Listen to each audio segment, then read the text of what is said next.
All right, gentlemen, start your engines. 3, 2, 1. Good luck.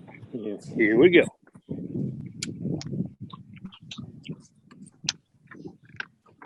I got $1 for the first fish.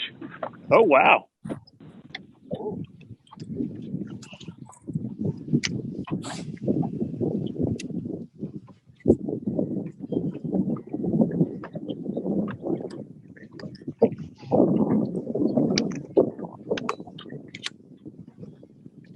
I'm down hard on the juice. I thought somebody might have had one found they're going to throw at her on the first cast.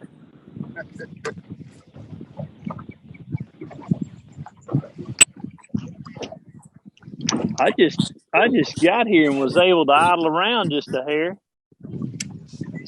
I'm like Bobby, I hadn't been to this lake in probably since I was in college.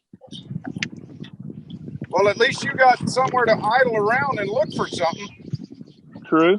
I'm 4 foot of water max today. Well, I'm not about the same way. Bobby, did you just start on top of that other boat? No, they came in on me. They're after Remember, social distancing, Bobby. They're after Sockaway.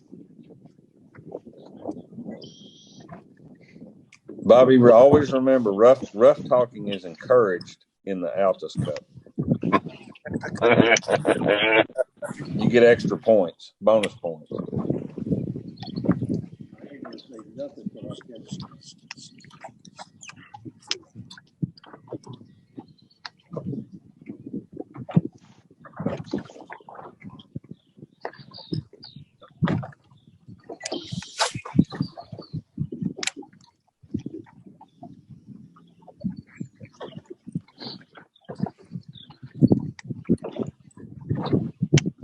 So we're gonna all have like an hour head start on Timmy. He's still on Central Time. Yeah.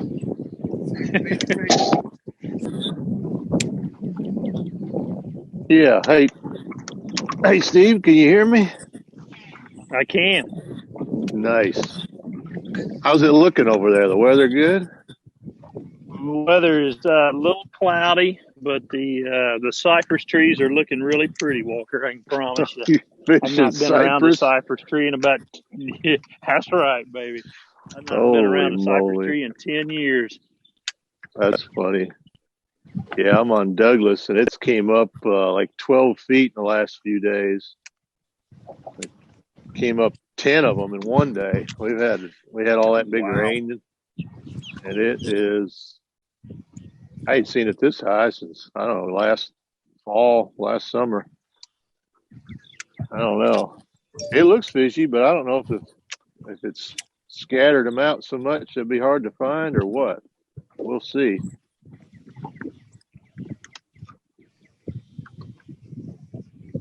Lots of people on the lake today. I don't know about where you guys are at, but I like to not even found a parking spot. Yeah.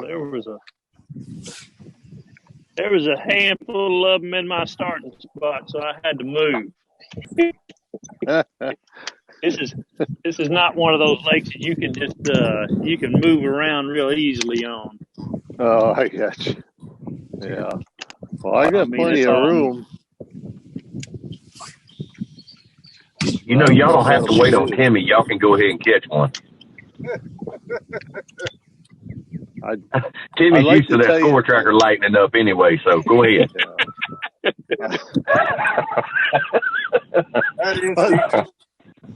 I'd like to tell you I'm not trying, but honest to God, I am trying to catch.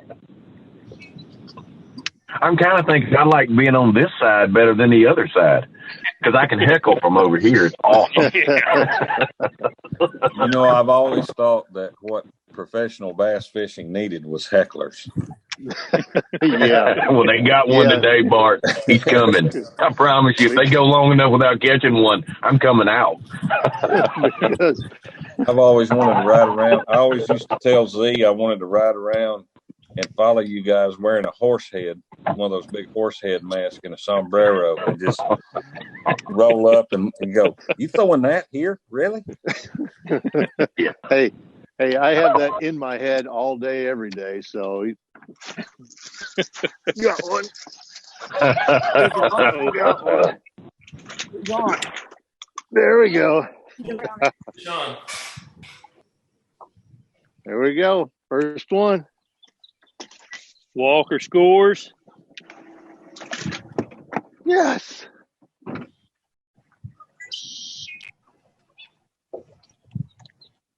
Oh, yeah. You didn't put it in your storage compartment, did you, Walker? How do you turn them things on? That's what I was going to say.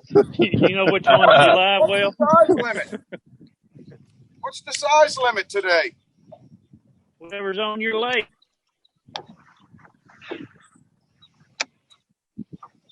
Yeah. Bobby done went to a slot lake.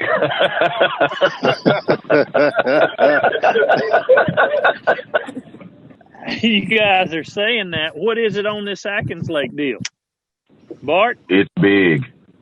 16 to 24. 16 to 24, you got to throw them back? Yeah, but just you can let them ride around your live well for a little bit. Just, you know. Okay. Yeah, because in Arkansas, Here they come. in Arkansas, they don't have anything against doing that. No. You just gotta watch out for that aluminum boat that got them green britches. Hey, tell them you're filming. Yeah, right. That'll get you. Do what? Bobby. No, too much water down there. Yeah, there is. Oh, look. Fixed to get cut off by an aluminum boat. Mm-hmm. Yeah, I know it. No, we're just doing a live video deal today. Yep, and so we're fishing from 10 to 2. Yep, I'm fishing against these guys. There's Stephen Browning's in Arkansas, Bobby Lane's in Florida, and Timmy Horton's in Alabama, and I think they're all on private ponds. Yeah. I think so. I see it.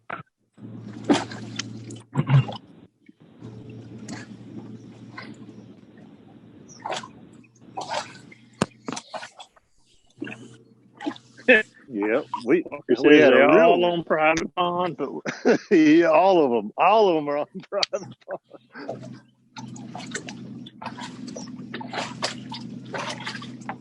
Bobby, did you think about going to Georgia? What'd you say? What? He wanted to know if you thought about going to Georgia. Why would I go to Georgia? Because that Florida fishing don't look very good. Yeah, I'm telling you. Oh, man. It's good to hear from you, Hack. It's been a while. Yeah.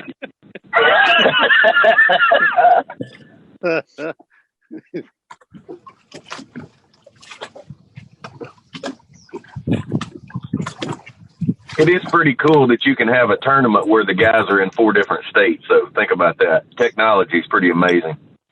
Yep.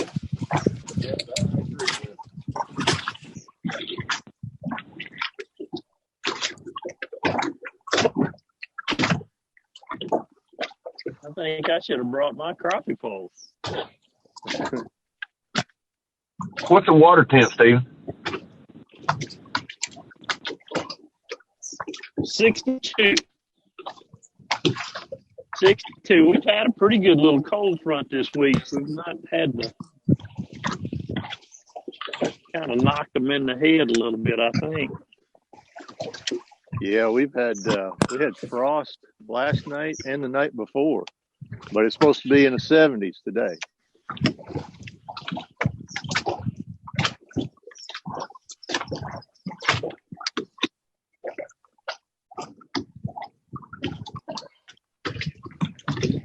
Water's cleared up back in this creek. I'm sure this was real muddy the other day. Real muddy. Supposed to be one right there, isn't it? Golly. You can find something that looks fishy.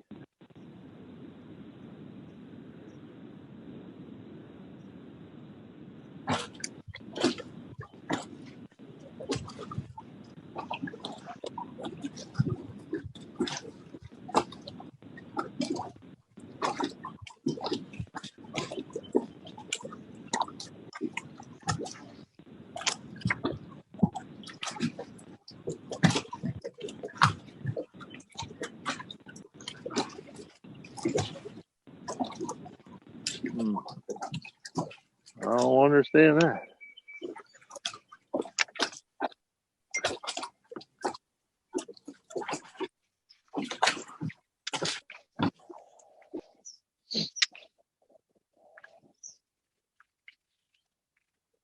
Bobby, tell everybody out there what you're throwing. What are you throwing? Oh, I'm throwing a chatterbait with a grass fig junior on the back. I'm just covering some water. I'm fishing. I swear where I'm at, I ain't got no idea. I ain't been here in forever. It's really find the closest boat ramp that's open and hope you can get to it, you know. But yeah, right now just throwing a chatterbait, and then I'm gonna pick up a frog here in a minute and pop it along these seawalls. Try to catch one before lunchtime hits. Is the shad spawning there, Bobby? There was a shad spawn a few weeks ago, but we were blessed with 2 weeks of 90 to 95 degree days, and it just prolonged it and moved it so fast that we never. If there was one, it's going on at 6 in the morning, and it's on the very, very tail end of any shad spawn that's left. But it was pretty good a few weeks ago.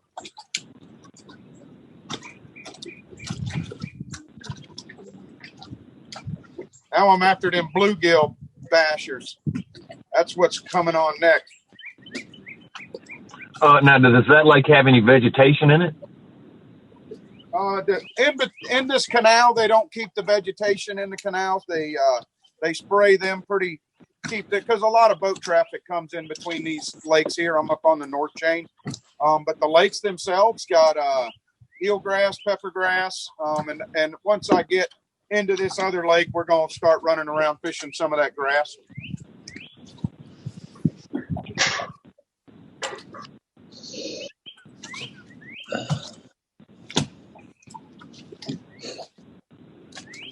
You looking good, Bart. I'm alive and well, thank you. That's all you can do. And virus free, as far as I know. I will. So there's that. Kermit.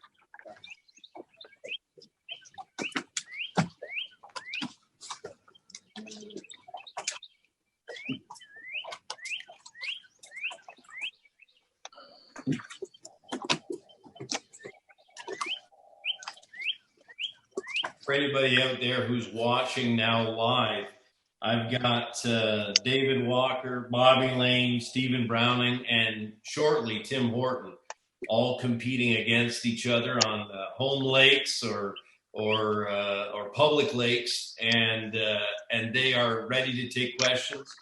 If you head over to YouTube, we can take your questions, feed it to them, and we're just going to keep running here. We're doing best 5 today. And I just encourage you to keep your eyes in particular on Bobby, and let's make sure his well doesn't have anything in it before we get started. Oh, I didn't even think about that. That's bad. That sucks. It's funny. Bobby catches one every time the camera goes dark.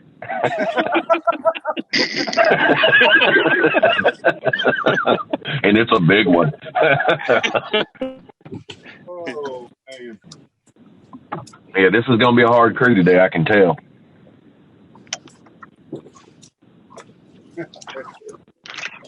There he is. Uh-oh. I don't know. It's brown. Oh, Stephen Browning got a keeper. Yeah. Yeah. Guys, I want you guys to tell me what to do. I don't. It's one of the what? Do you weigh him and throw him back? Tell me, Bart.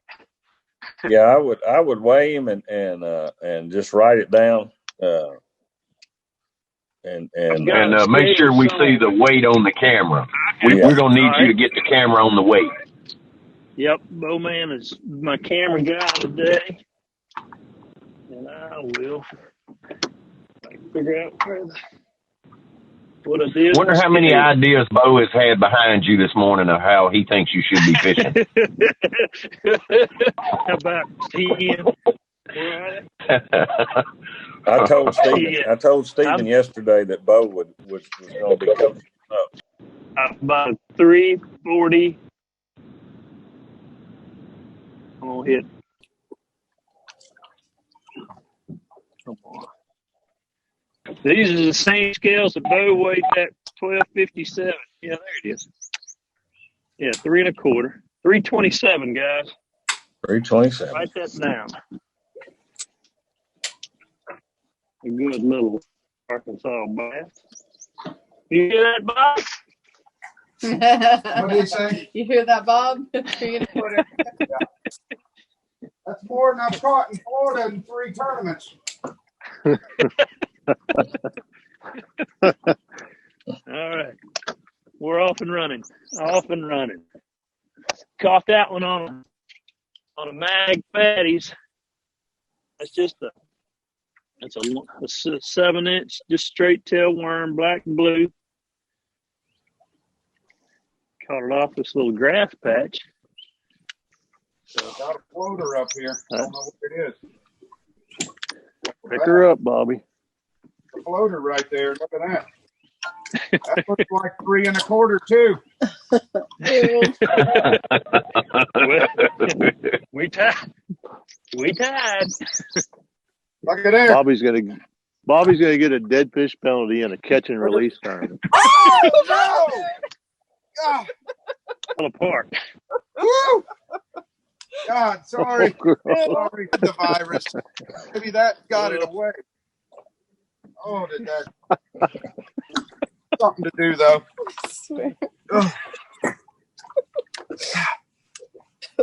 Bobby, what do you think killed that fish? Just lack of other fish? It was just socially isolated?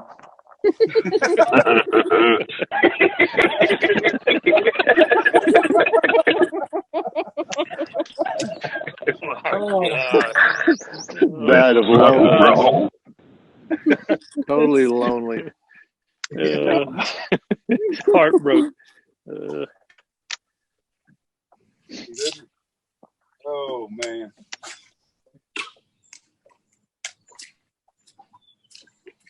I hope somebody warned Jonathan about this crew now. I'm just saying.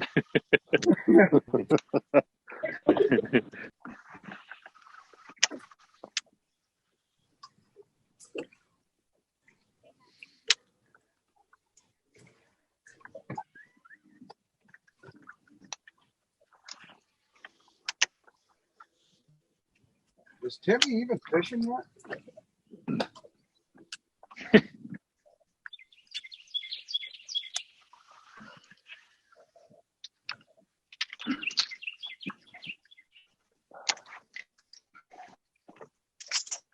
Timmy probably had to slip in a turkey hunt this morning before he started fishing. That's what I was thinking. Or launched and heard one gobble and went to the bank.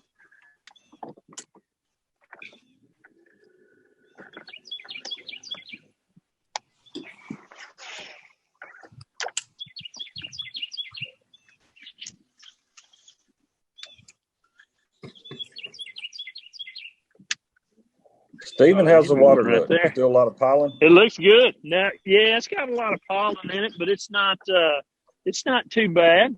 It looks pretty good, really.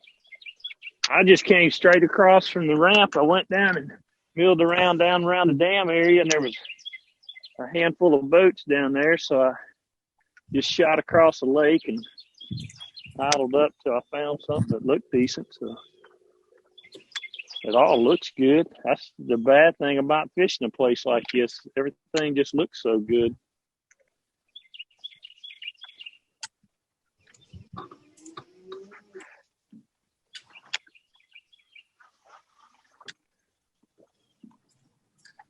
Bobby's I'm kind of surprised you didn't go to Hamilton. Yeah, right. How did you pick Atkins over Lake Hamilton? That's surprising. Yeah. I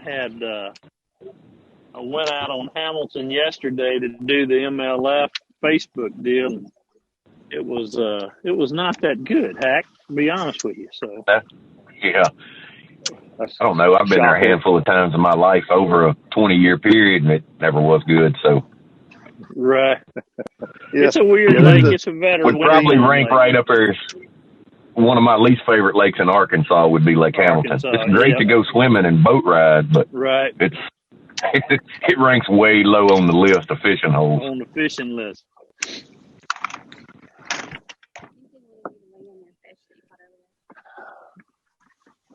Hey, are we gonna keep our fish other than Steven, or how are we gonna do it? Are we gonna keep them and then weigh them all, or should we do it one at a time? Whatever you want to do. What do you feel most comfortable doing, Dave? I don't care. I mean, we only got a 12-inch size limit, so keeping them ain't no big deal. It's not like I got to worry about that. So I don't care. Whatever you guys want to do. Yeah, don't matter to me. Be great to keep them, I think. Yeah, well, I don't keep them. No big deal. I'm just cutting across. Right? Bobby, you gonna keep one? I'm going to keep every one I catch.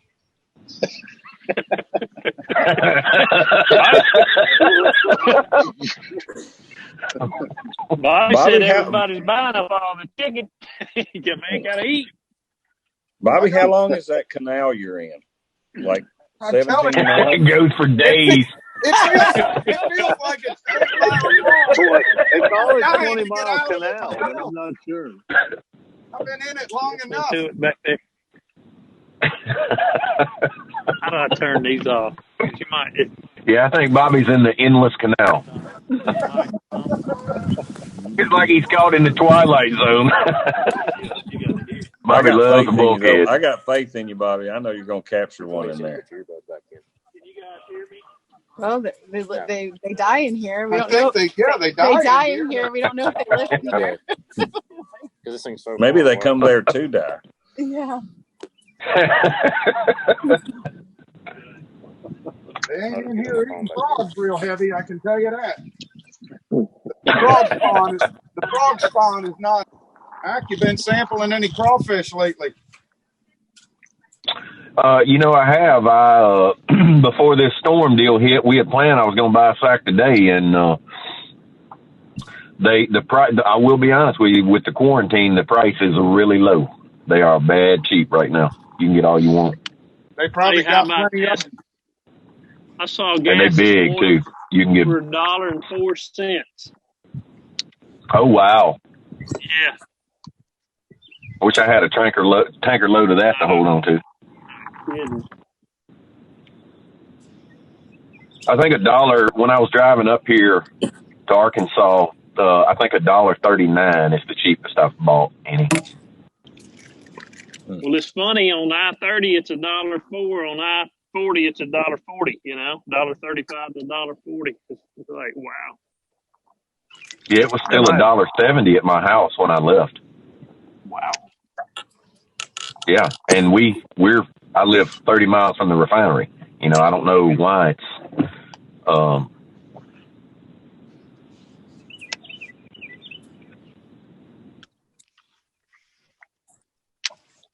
but I will tell y'all, no electricity during quarantine is much worse than just plain quarantine. It's pretty bad.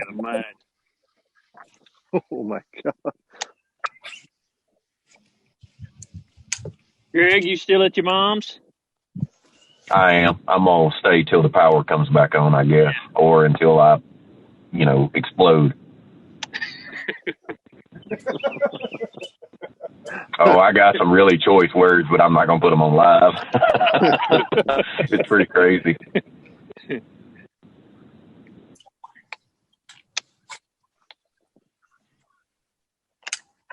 Yeah, that storm was pretty bad. Here there were no tornadoes. It was all straight line wind, but it just blew down miles of forest across power lines. I still think, as of last night, even the town of Star City did not have any power. There's like 2 gas stations with generators going, and other than that, that's it. Greg, when was it? Was it in the 90s when we had that really severe ice storm in South Arkansas and people went without power for like 40 days or something? They literally ran out of power poles.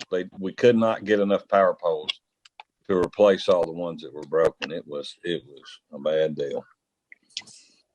You know, it seems to be with this deal, it's the major lines that were the issue, not necessarily just the county's lines, but the lines that come from across the country, wherever they get their electricity from.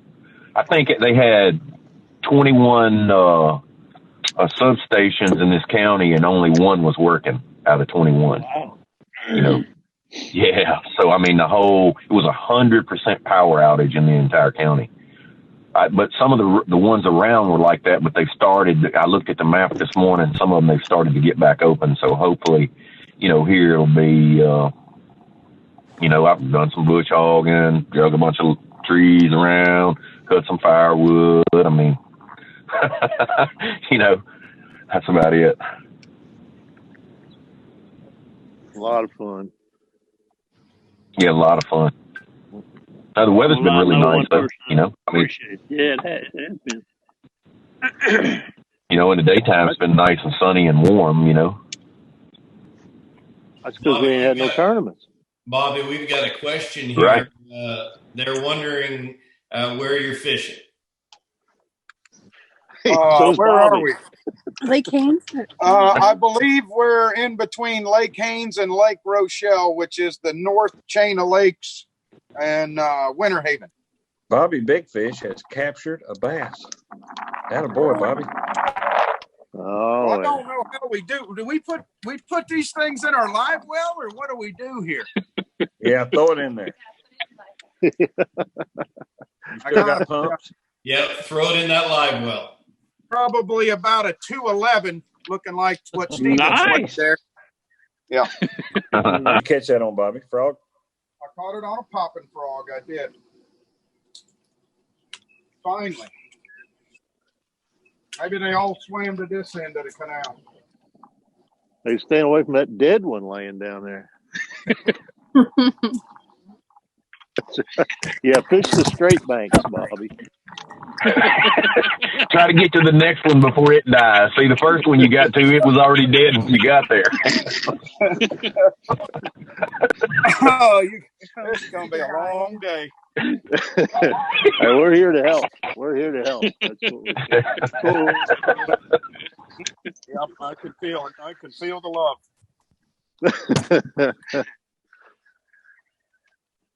So, some industry news. What's everybody's guess on when you guys go back to fishing, tournament fishing? Any idea? Tomorrow, as far as I'm concerned. If I had to guess, I'd say 30 days.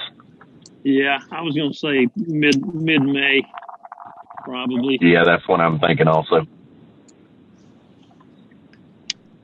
Predictions on ICAST. Does it happen or not? All that matters is which ones get through phase 2 so we can all get to our travel bans back. Yeah, I don't know. I'll be honest with you. I'm going to give ICAST a very, very low percentage of happening.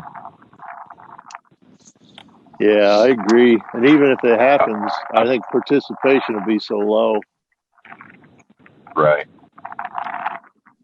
Because I think as they lift the restrictions, they're still going to be against having large groups of people in close proximity. You know, so, you know, that's one of the things about our tournament trail is that we don't have weigh-ins. We shoot everything live, you know, when you're just in the boat with your boat official, which are separated by 20 feet. So, you know, that makes it a little easier for us to get back started because we don't, you know, we're going to stay away from the large group deal. So that's a positive. Uh-oh, David Walker. Got another one. Walker, you're either using the spinning rod with some braid on it or a big stick. I'm using big stick. I caught that one on a spinner bait. Oh, I caught the first one on a jig. No, that's just me wheezing. Okay. Trying to reel one in.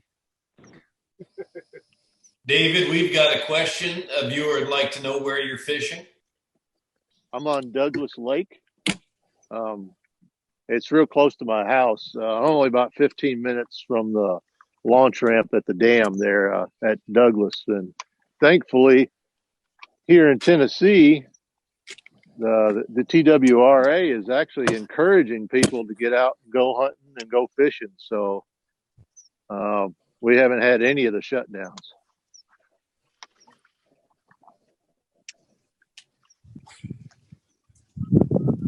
Yeah, I mean, that's a good point. I'd actually like to hear from everybody on what's happening in their home state. It'd be great to hear your thoughts on that.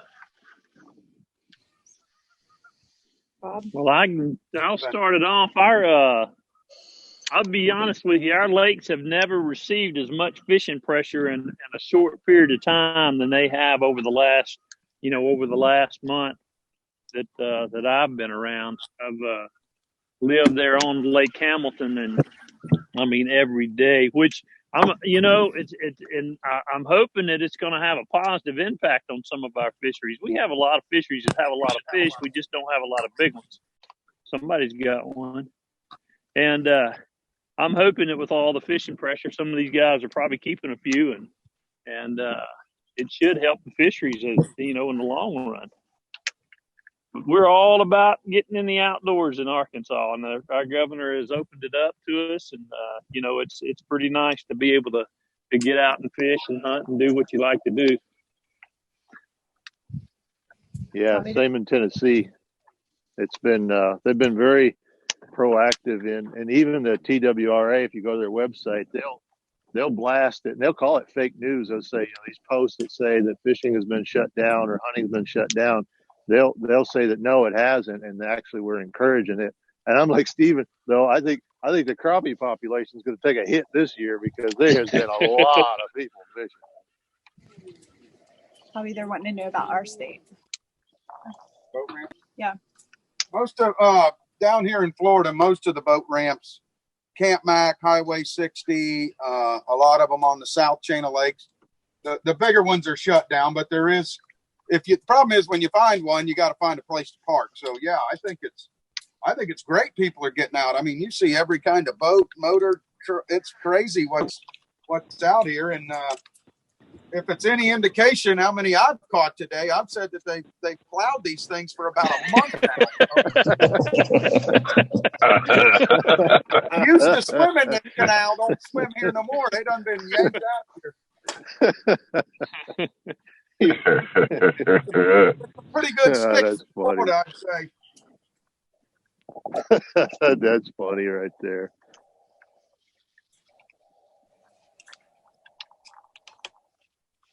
Hopefully after all this is said and done, there's a lot of people that are fishing right now that typically don't get a chance or, haven't had the chance to go fishing before. And we'll actually have more fishermen after this is over than we started with.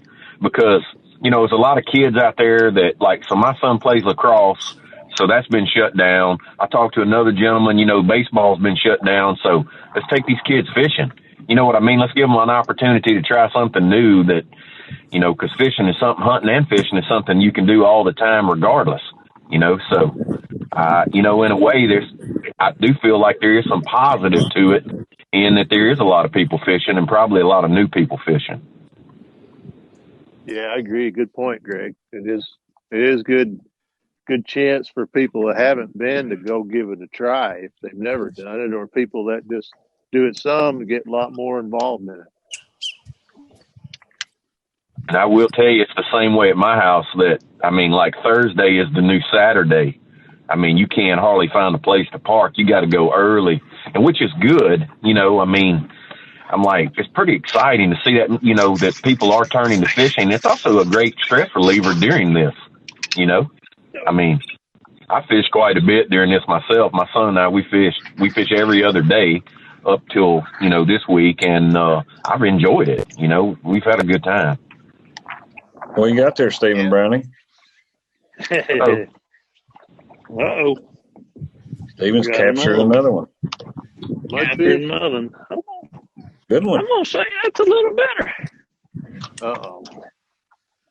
It doesn't sound good. I'm going to say that's like a 4 1/4 maybe. Oh, maybe. Those are pretty fish out of Lake Hackney. It is. Big one for Hamilton, ain't it? It is. Here we go.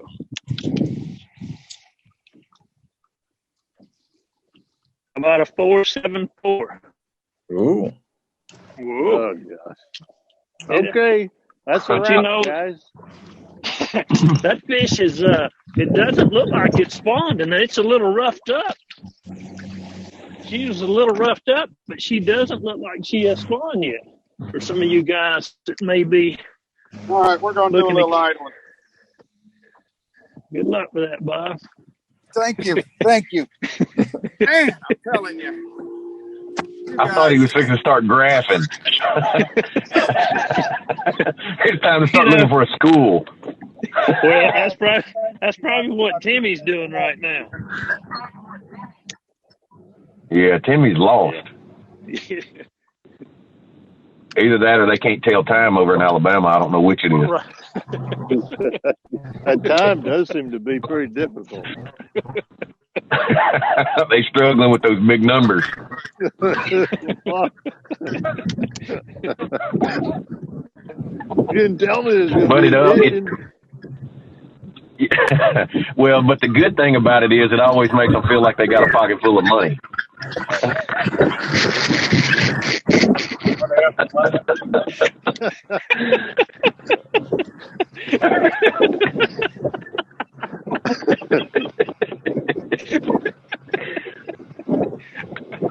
That's funny. Go Tigers. That is funny. I'm going to have to use that one, Hack. I'm just going to tell you, Bob. I'm going to have to use that one.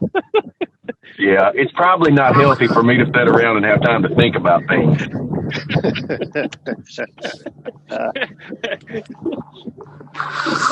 And I've had 2 cups of coffee this morning, strong cup.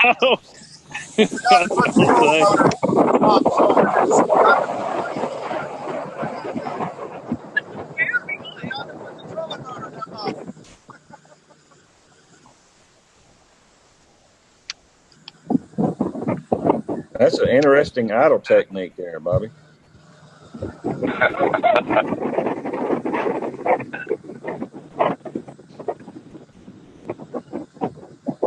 That's his canal idle.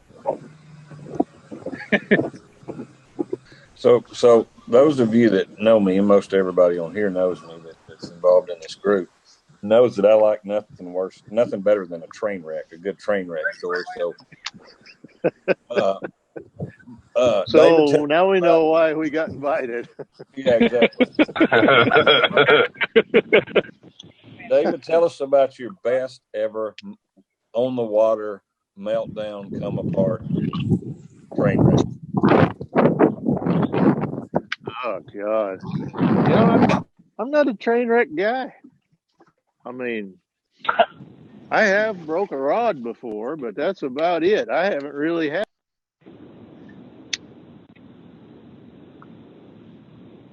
a whole done it. I've seen some pretty good ones, but I have not. Have you ever seen anybody truly get really rough talk during a tournament? Not personally been. Oh yeah, I really have. I remember one.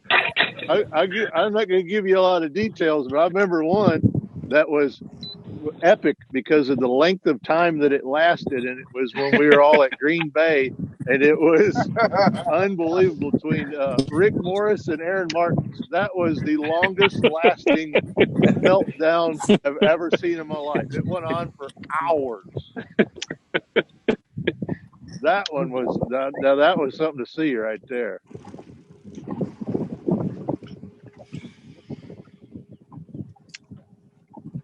Speaking of Aaron, I guess Aaron's fishing and fishing a little bit. I saw a Facebook post and seems to be doing okay and just waiting on path results. Is that what you guys heard?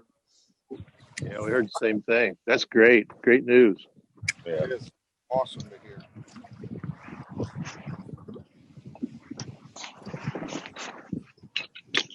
I mean, it scared me to death to hear Aaron was sick because we all know Aaron's by far the healthiest man on tour.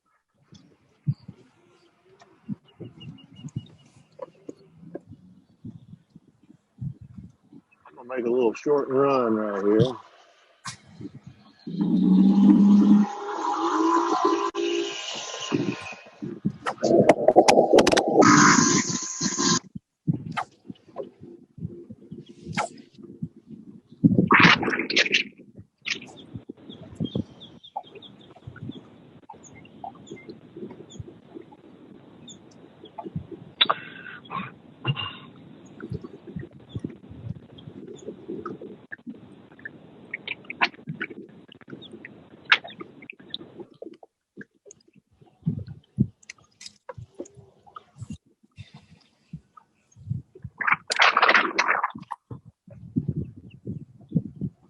Do we lose Stephen? Is Stephen on the bank?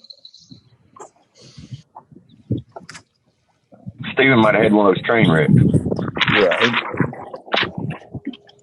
cricket got his cricket hung in one of those cypress trees. All right, guys, I think I'm back. Okay. And Tim is on his way. That was a great win, Hank. I was really tickled for him. Be a good chance to learn a lot about fishing a jerkbait, whoever wins that.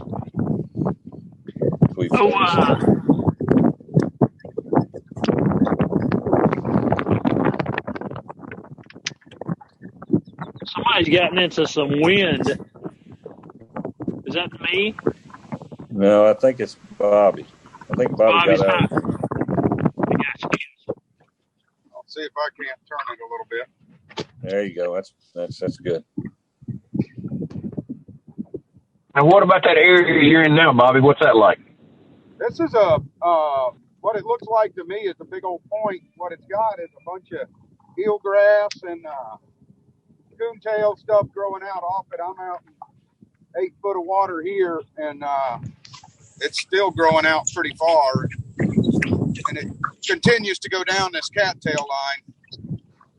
Just trying a little bit of offshore stuff.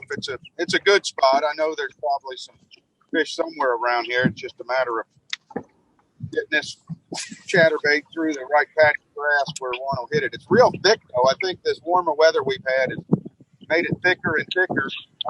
It's not matted up, but maybe the farther out I can get of this stuff, I might be able to catch it.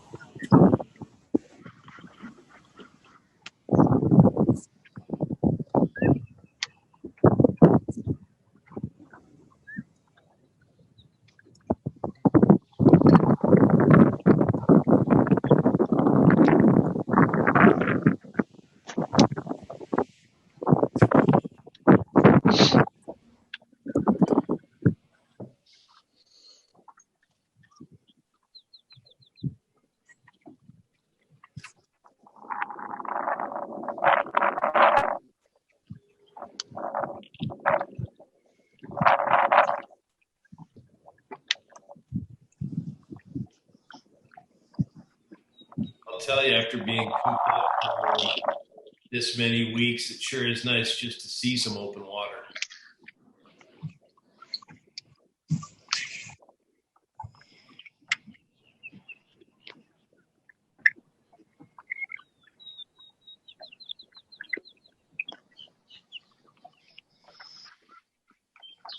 Do we need to call somebody to check on Timmy to make sure he hadn't had a wreck or something? Or I'm like, did his truck run out of gas? Or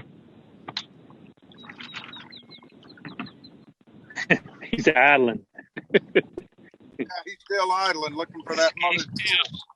Hitting that mother load. He'll pop on there and make him about 25 casts and catch him 5 big ones. He'll go. Yeah, I've seen him doing more turkey hunting than I have fishing here lately, though. yeah. You know, I even told Timmy that I felt like this quarantine was going to hit him just about turkey season. It's funny who scheduled that. Yeah.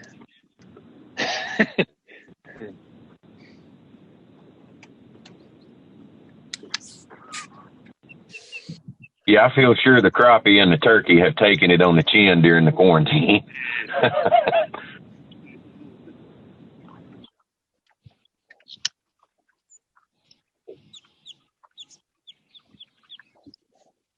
It truly amazes me how many people have taken advantage of the Garmin live scope in the crappie world, and they are wrecking them.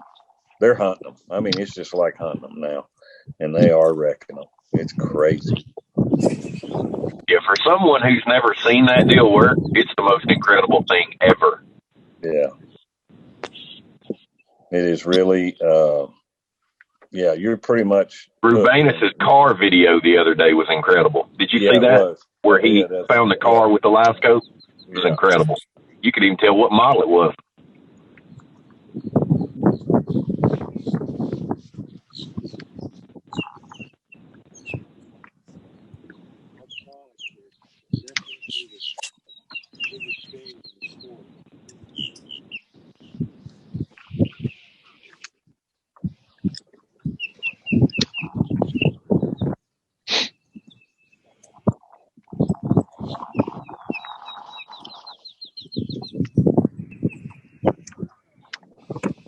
Steven, you still flipping that worm? I'm still flipping the worm, Greg. I just, you know, I've had a lot of success, you know, this time of year, post-spawn, pre-spawn boat on this big old worm, especially around this kind of water. And I'm going to keep flipping it. There's not a lot of activity. What size? A quarter. It looks like I'm sitting in 3.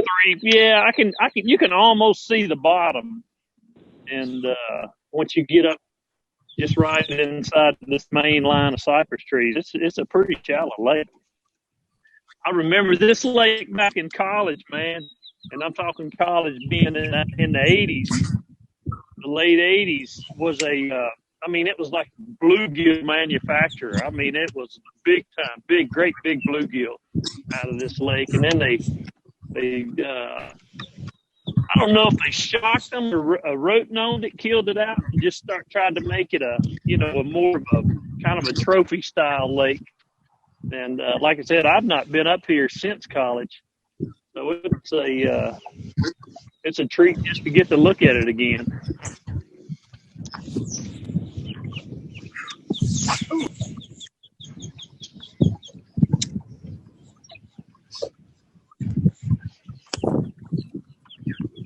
Stephen, what? I don't think your audio's working. Ask Bo Browning what he would be doing if he was fishing. Bo, what would you? Mark wants to know what you would do if you were fishing here today. Mark wants to know what you're doing wrong, Stephen.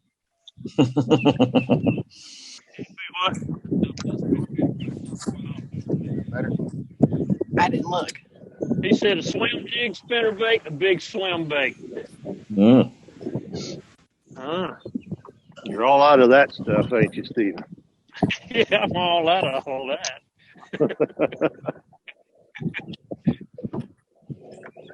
Yeah.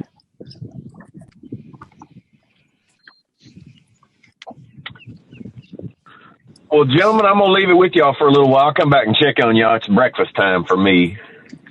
Oh, nice. So, nice. Yeah, you're going to miss all I'll this. check back to see how it's going a little later.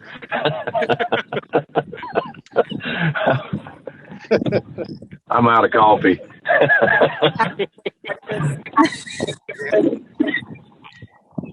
What are you guys doing? Hey, I see a Horton. Horton here's a who? There we go. There he is. Right on time, ain't we? Yes, sir. Every time. Right on time. Uh-huh. What's the score so far, guys? It's the Stephen Browning show. Stephen Browning is showing out. That's what I heard. I got 2, Timmy. Just 2. I've had 2 bites. Yeah, good one. Weighs 11. Oh, God. Oh, Lord. Stephen, are you looking at them? How you catching them? No. I'm in a little cypress tree lake that just flipping a little worm around some cypress trees. Well, you should have told him you were graphing them. I'm offshore, Timmy. Right out in the middle of the lake. On Pickwick. Well, hey, I am about to head. We just hit on this little smallmouth spot right here real quick, and I'm gonna be on cypress trees the rest of the day too. So the viewers are gonna get to watch plenty of that. Yeah, there we go. We don't get to fish a lot of places that have cypress trees, anymore. We used to go to Santee and scored. There we go.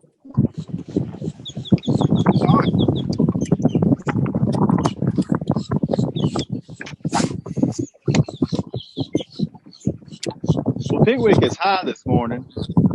I mean, like probably 4 foot, 3 or 4 foot high. So.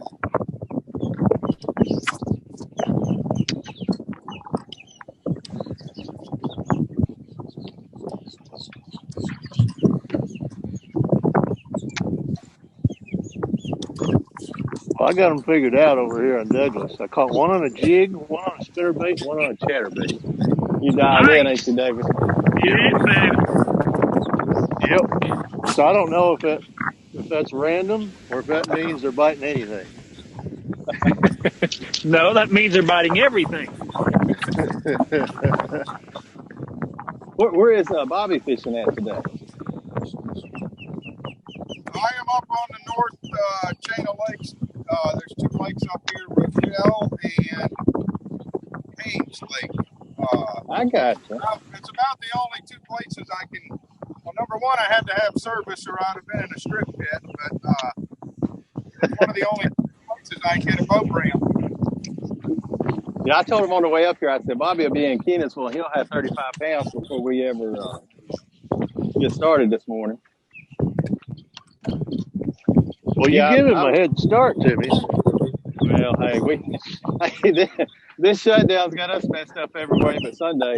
And, we said 10 to 2. We didn't assume to look to Eastern or Central or any of that. So, hey, I need Greg Hackney to let me know that I can fish till 3. That's right. God, I had one knock some crap out of there right there. Oh, they're on that chatterbait, Walker. He was. God, he hit that thing hard. Isn't it funny how some of them fish that hit so hard you just don't hook? That was a white bass.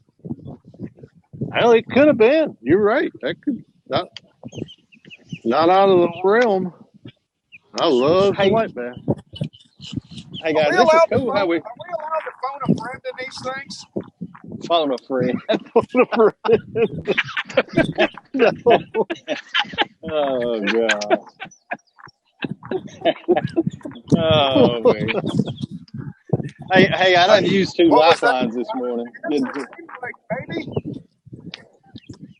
I don't think you got a yes, Bob. Is Hackney the tournament director? Are we allowed to phone a friend? Yeah, and he's not here. Oh, he's at breakfast. I'll ask him when he gets his coffee back. Yeah, he's up at the old Waffle House. This is pure magic, guys. We need to do this in all of our tournaments. Love it.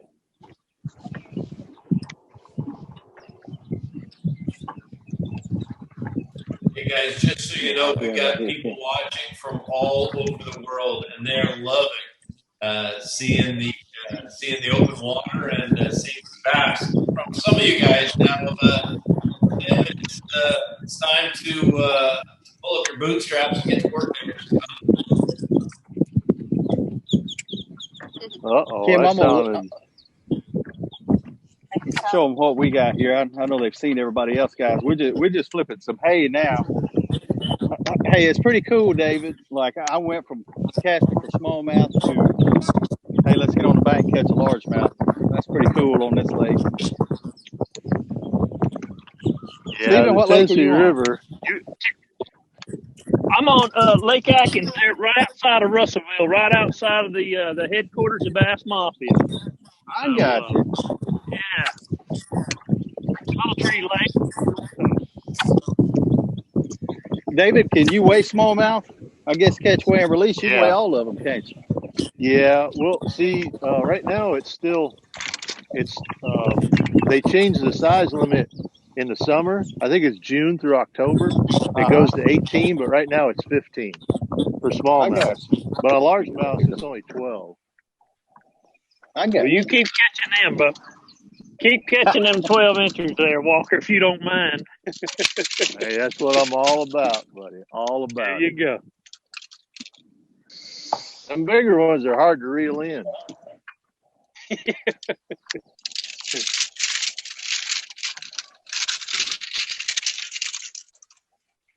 Oh, see, I'm organized here. It sounds like it. I was going to say. You guys got you a turkey yet? I recognize that sound, Timmy. Is the reason I knew. Peeling out of the rod locker, in a panic mode. I hear that. I step on them all the time. Timmy, we actually thought that maybe you had started fishing and heard a turkey and just had to go to the banks. Yeah, I got my call out here. I brought it with me. Oh, there's a shotgun in the rod locker. That's why you're having a hard time getting them rods out. I can tell you that's standard operating procedure this time of year at Bull Shoals. I think everybody up there's got a turkey call and a camo suit and a shotgun in a rod locker. No doubt. Love it.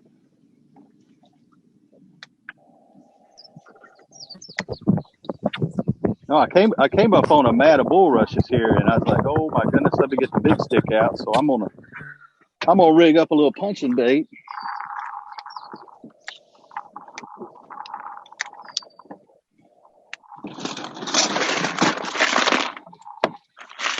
Bobby Lane, seen any more floaters? Floaters? No more floaters yet. I had a bluegill pop, and then I saw the gar. So at least where I'm at, they're got some action. That sounds exciting.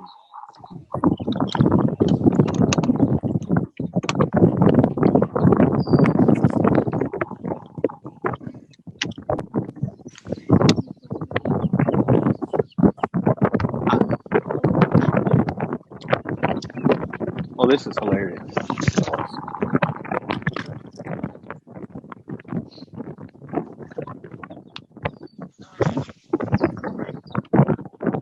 Recognize that sound?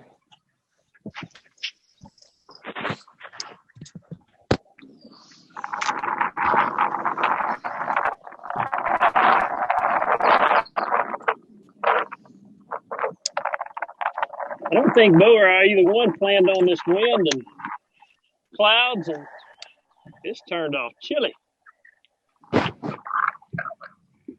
Stephen, I seen them fish Bo's been catching. He's been showing out, hasn't he? Yes, he has. Oh my gosh.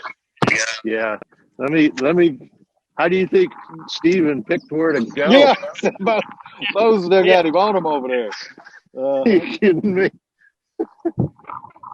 Yep. Got an idea. He's been practicing for me all week. Oh, man. Got him, Gray. Hey, does everybody want to see that fish that Bo caught? No, what's David Walker got? There we go. 4. Number 4. Well done. Yeah, let's see. How big is he, David? See Bo's giant fish. He's a pound and a half. Glad to have him. I will take one like that right now. Hey, I like what I'm looking at here, though. This is what that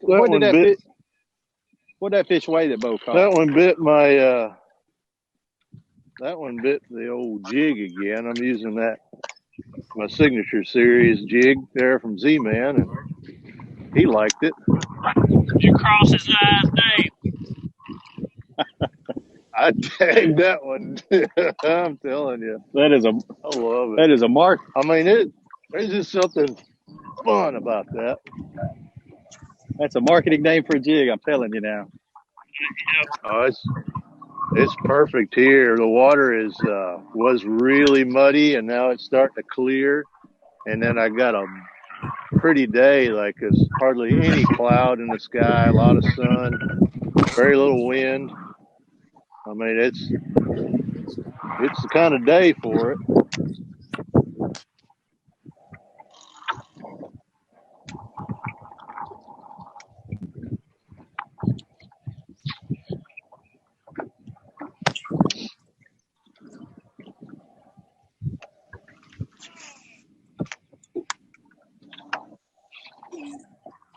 Jonathan, throw up that picture of Bo's fish, can you? Let the viewers have a look at that. I've never caught one that big. That's like a dude, give me a hug. I told you how to catch it. Oh my gosh. Look at the size of this fish, folks.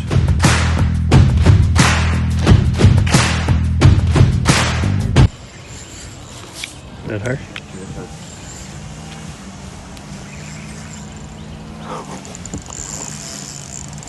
Dude, that was crazy.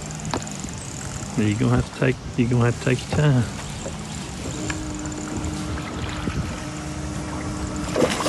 Oh my gosh.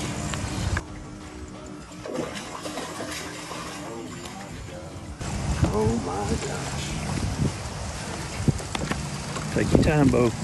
You got plenty of drag? Yeah. It's a 10 or 12 pounder. You think? Yeah. Come on back here.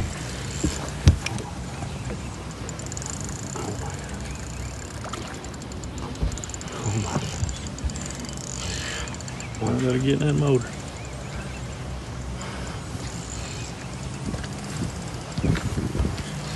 Big bad camera guy. You got her, buddy. That's like a 15 pounder. Holy shit. That's like the biggest fish. I've never seen one that big. I've never caught one that big. That's like a dude, give me a hug. I told you how to catch it. Oh my gosh. Look at the size of this fish, folks. That is a Jackal Revoltage. Little wacky rig threw in there. Caught her first bedding fish of 2020, baby. And that's a freaking hammer. Holy cow. Holy cow. Now we're going to cut this off just for a little bit. So we're going to get her weighed and look at her. And we'll get right back to you guys. All right, folks, so we're out here doing a little bit of fun fishing. Yesterday I found a great big one on a bed, and I told Dad, I was like, man, we need to go back out tomorrow. She wasn't really like throwing a warm night. She should be really ready to fire up. And me and Dad came out here today, and it took one cast. He was coaching me through it, but it took one cast.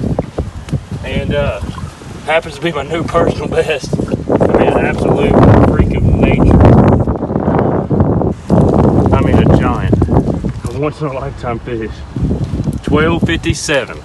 I mean, a hammer. Well, we're gonna get her back down there so she can go spawn and do her thing and keep that gene pool nice and healthy for the rest of the population.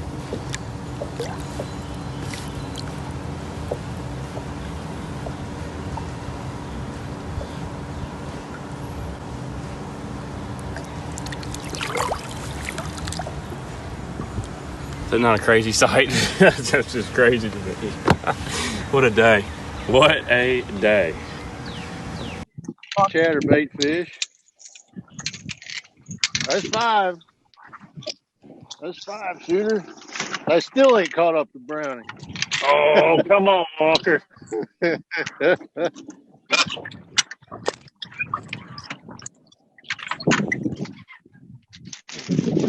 Man, he clocked that thing. Got him. Got him. Got him. Oh, here we go. Yeah. They're shrieking though, Walker. They're shrieking. Uh-huh. I saw a little minnow jump out of the water, man, and I fired that little worm and swam it up through there. Captured me another one. You didn't have your glasses on. That was actually a 5-pounder busted. Well, I'm going to go back in there, I can promise you. I bet you are. How about a 218? 218 on that one. We're gonna move. Nice. Did you bring a scale? Did you bring a scale? No.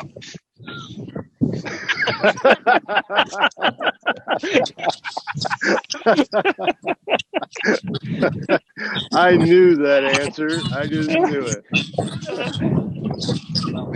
Probably. I wasn't planning on catching too many today. Apparently. No bag, no scale, no measuring board. You got a measuring board. That's so funny. You gotta love that.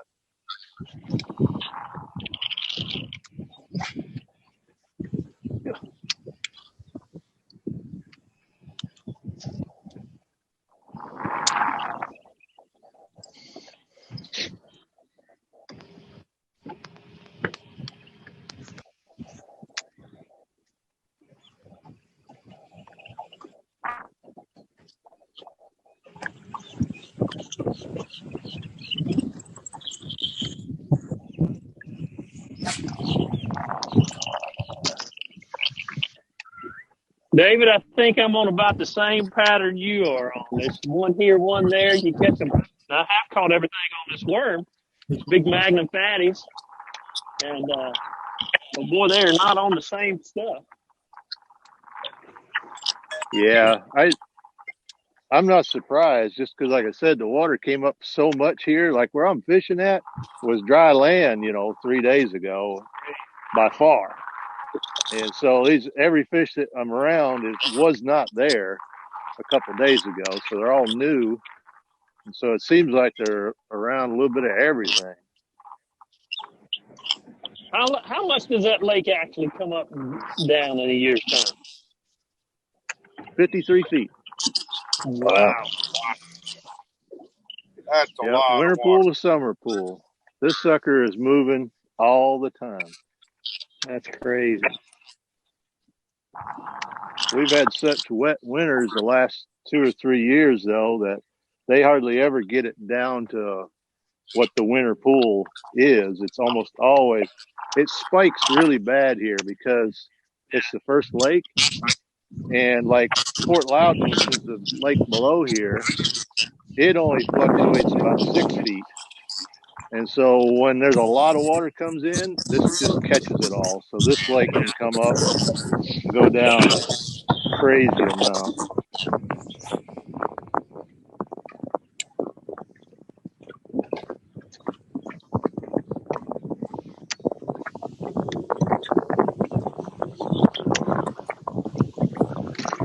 Which is nice because during the wintertime, you can look around and see where them summer spots are and what they look like.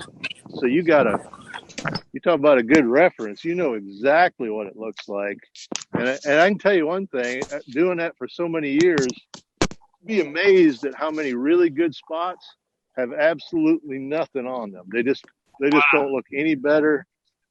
There's never that painful.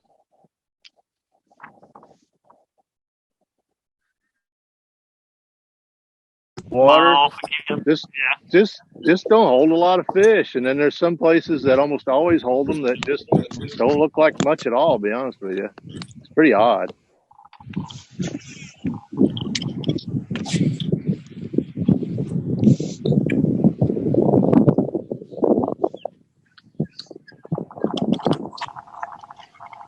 I'm going to go up around this corner right here. I think, I better hit this first.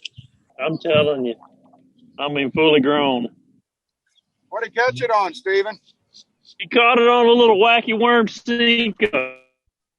The fish was on a bed.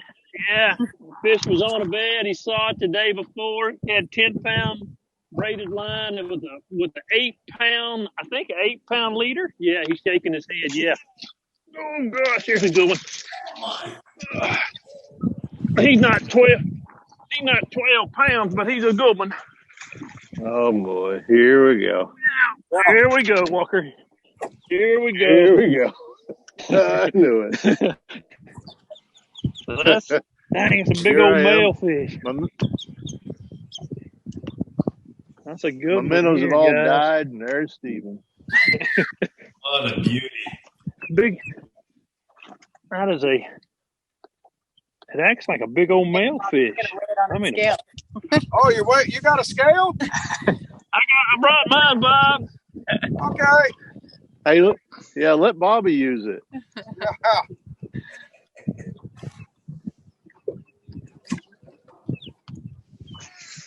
$4.02, guys. $4.02.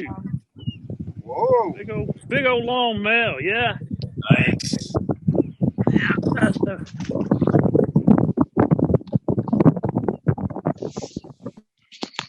Everybody's saying congratulations. Yeah, thank everybody. We're going to get us another one. All right, now looky here, guys. That one was on a little bitty, a little immature cypress tree, little bitty thing. And I have flipped 100 of those and not had a bite, and all of a sudden he wants to be on that one. That's crazy. I'm going to go back with the mag fatties. I'm going to show you guys. And that's see, that's crazy. That's just a Z-Man mag fatties. It's a black blue laminate. And I got it on a little 1/4 ounce weight, 5/0 straight shank hook. And this water's kind of that Louisiana brackish looking water. I mean, it's perfect for black blue. Okay, we got to move a little bit.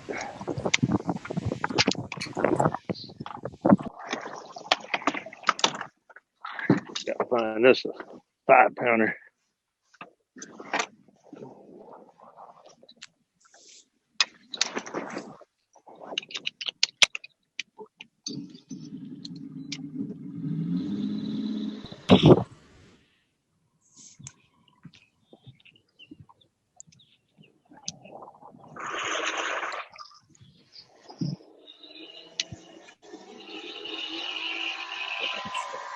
Oh, somebody's moving. Yeah, that's me.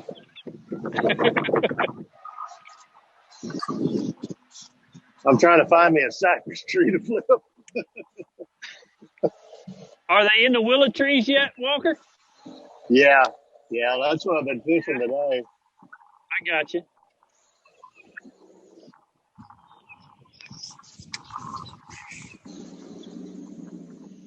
Yeah, the first one was on grass, guys. The second one was on just an isolated, like a big tree.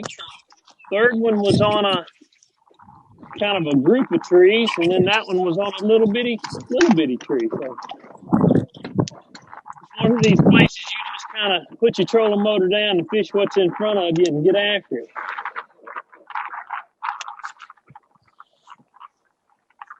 Got me some grass coming up here. See if I can get my bite out of it.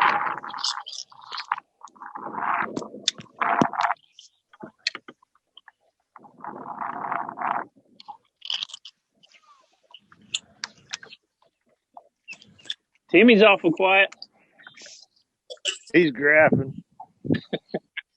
I think, yeah, I was going to say he's back to graphing. Already heard a turkey gobble. It's over.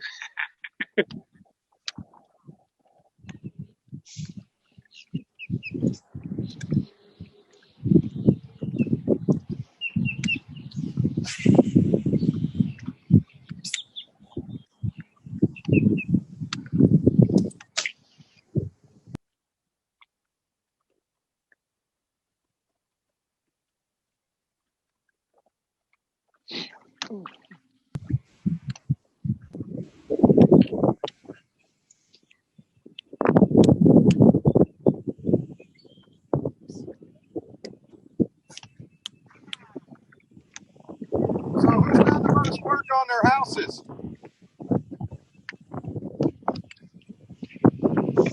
Stephen, can you hear me? What'd you say, Bobby? I'm sorry. How mean, in between you catching them fish, I understand you might not be able to hear me. I've got plenty of time to talk out here. But what new construction you done on your home front there?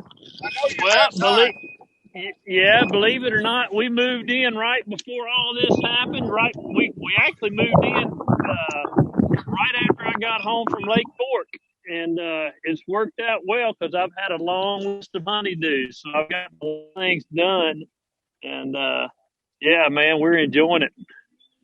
Able to look at Lake Hamilton, and I mean, it's not a bad place to be quarantined, I can promise you.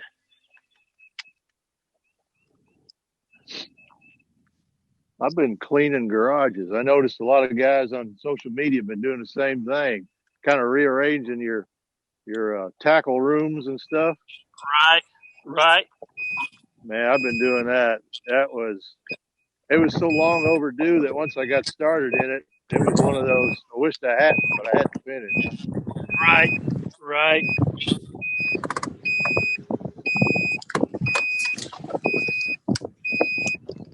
Yep, I make my kids do everything. I told them. You get on that virtual school in the morning, and when you're done with that, you get out in that garage and get back to work. And they trust me,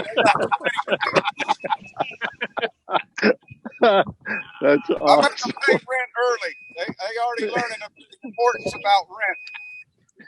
They're already looking for a place, probably. That's the plan, Walker. When they hit 18, they are going to be ready to go. It may no not more take that double long. dipping with them.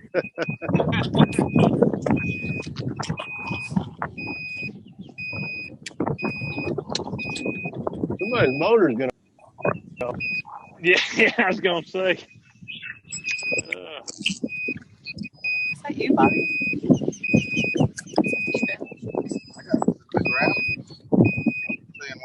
Weather database. You're marking fish. Yeah, he's grafting right now. David's trying to distract the other competitors. Yeah, that's right. I'm trying to get that beeping out of my ear. That's what I was going to say, Walker. I was going to say these AirPods were fixing to go in the water, dude. Wow. Yeah, Bobby's the one that's got the plan here. Hey, I'm pretty impressed with this AirPod, how well it's stayed in. I thought I'd lose it first time I set the hook or made a cast. Right. Yeah. Are you like me? You had to borrow him from the kids? Oh, yeah. Absolutely. Yeah.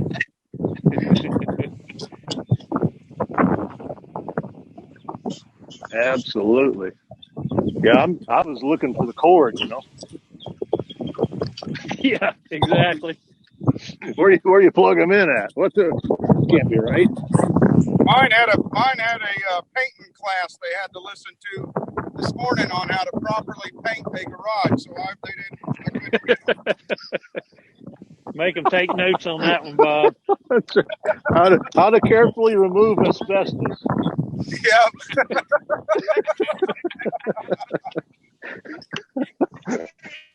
All right, fellas, we've got some questions for some viewers who are just coming on. So if one at a time, guys, let them know where you're fishing and what you're fishing with. Where and what? Yeah, where and what. All right, I'll start. I'm down here in South Florida. I'm fishing a lake called Lake Rochelle. In between this is a big long canal that goes over to Haynes. It's really one of the only spots I can get a boat to put in, honestly. Fishing's been really good this morning. I got one really nice one in the live well. I caught it on a frog.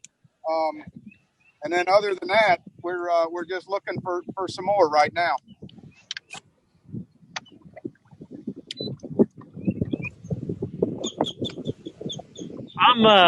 I'm up here on Atkins Lake. It's up around Russellville, Arkansas. It's a big oxbow lake. It's not really an oxbow lake. It's a kind of an old cypress slough style lake. And I've got a started off with a chatterbait, and I switched over to a Magnum Fatties. This is just a straight tail worm, 7-inch straight tail worm. I've got it on a 1/4 ounce weight, just kind of flipping it around, just a little bit of everything that's what's in front of me, so to speak. So it's a watercolor's kind of, I don't know, it's kind of a little off colored. You can see it's got some clarity to it, but it's kind of a brown stain. So it's but it looks good. I mean, typical cypress tree lake.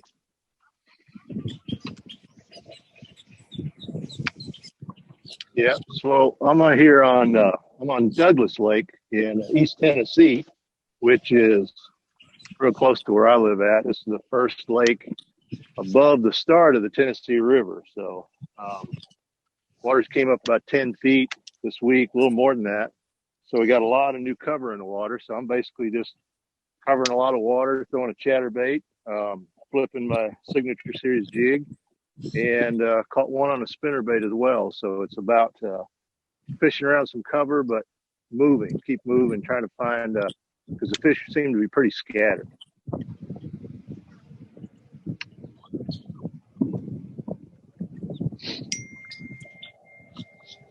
That was a ding. Ding. That was the kids reporting that they completed the painting class. Now they're learning landscaping. Awesome. Yep. Yeah, I see you're biting right here. David Walker's got another one. Yeah, that's number 7 right there.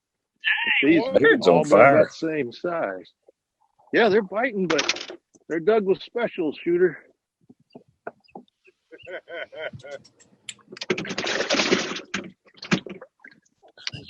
That one, yeah.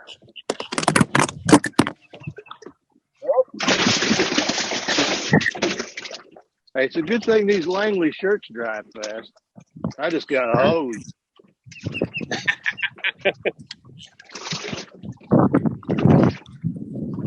Hey, you have to give me a break. I ain't called a fish in a couple years. You remember how to do it? No, apparently not. Take the big one. Let him go. Put the little ones in. Good answer. Well, that's what I've been doing. That's what I've been doing. Perfect. Keep it up, bub.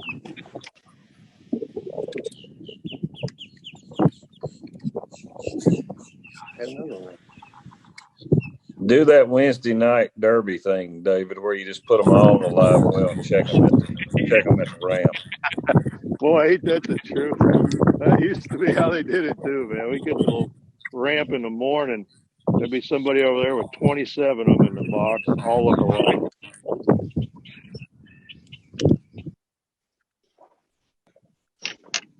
I got my glasses on.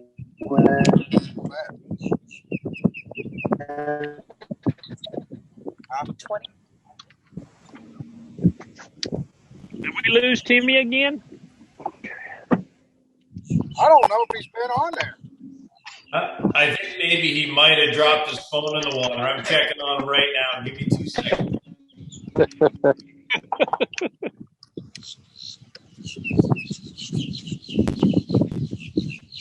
He's not used to being filmed in the outdoors and stuff. Right. I'll be fishing in that little spot right there. You get another one, Walker? I just missed one right in the same little cast. I'm talking about a little pocket that you couldn't even put the boat in it.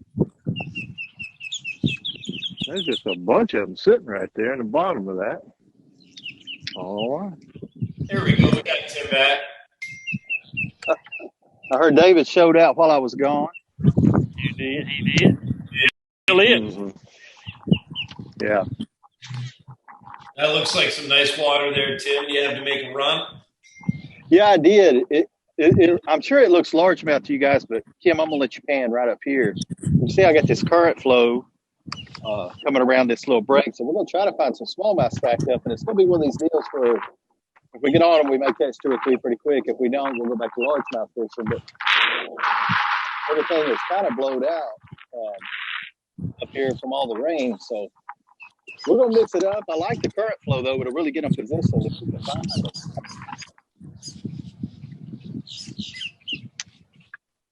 That's what I was kind of talking about to Stephen earlier. There's not a lot of places that you can catch some. Some of these places, they really, we get a little flurry going, it can be pretty good. The scale. I don't know if that says anything.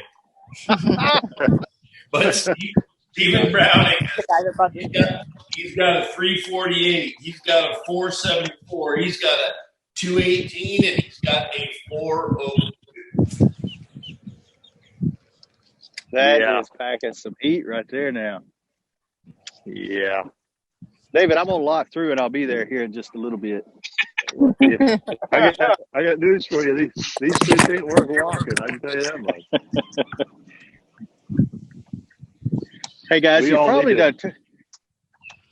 Y'all may have done touched on this, me being late getting on, but and appreciate Langley and Bass Mafia putting this on. I know we've all had, I guess you'd say, cabin fever, but what about these clothes, guys? This is some of the most unbelievable stuff I've ever put on.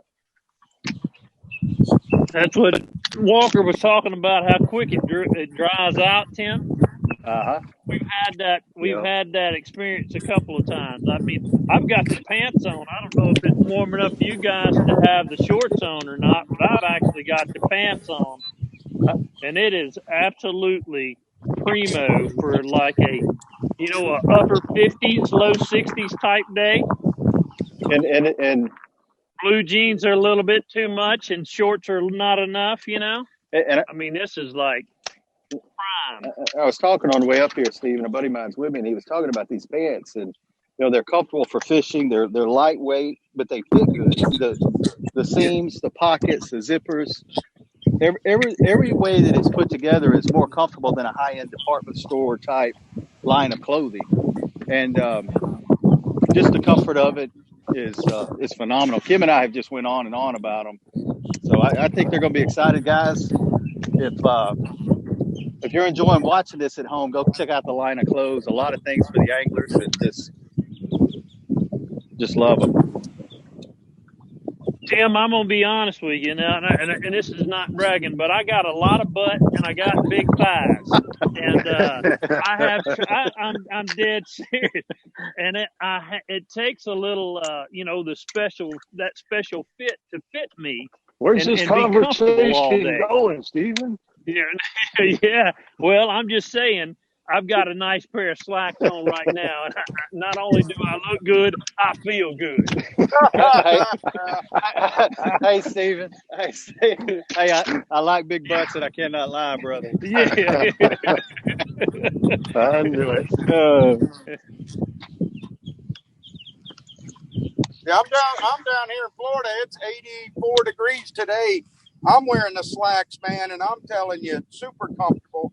What I like about the shirts is they have the little thing where you can slip your thumb through, like you can almost cover up your wrist or the top of your hands if the sun's getting too bad. And to be honest, it's better than wearing, like a pair of gloves. It's so much more free. But these shirts are phenomenal. Since day one, I got thousands of shirts, and if I see this one in the closet, it's the one I'm wearing for sure. I mean, dirty or not, I'm putting them on. Kim and I call that the go-to. No matter what the laundry situation is, you grab that one pair of shorts or shirt. Yep. Every time. And that's what JB Langley's done. I'm telling you, if I see it, that's the one I'm going to grab. You learn, you get your favorites, and I had some favorites, but since I've gotten these, man, if I see them, it's the first pick on my for hot day, sunny, anything, man. I mean, this stuff is super comfortable. I can honestly say. Have you played golf in them yet, Bob? Have you played golf in them? I have played golf in the shorts and love them. I think that's Walker cranking in another one, which that's going to happen all day. Hey, we're selling pants and David's catching fish. Yeah. He's one having fun. Ain't he? Oh man. I haven't played golf since everything's gone just down. Lost But it. I'm ready. Oh, Big one. Everybody's got a fish on right now. Every one of them.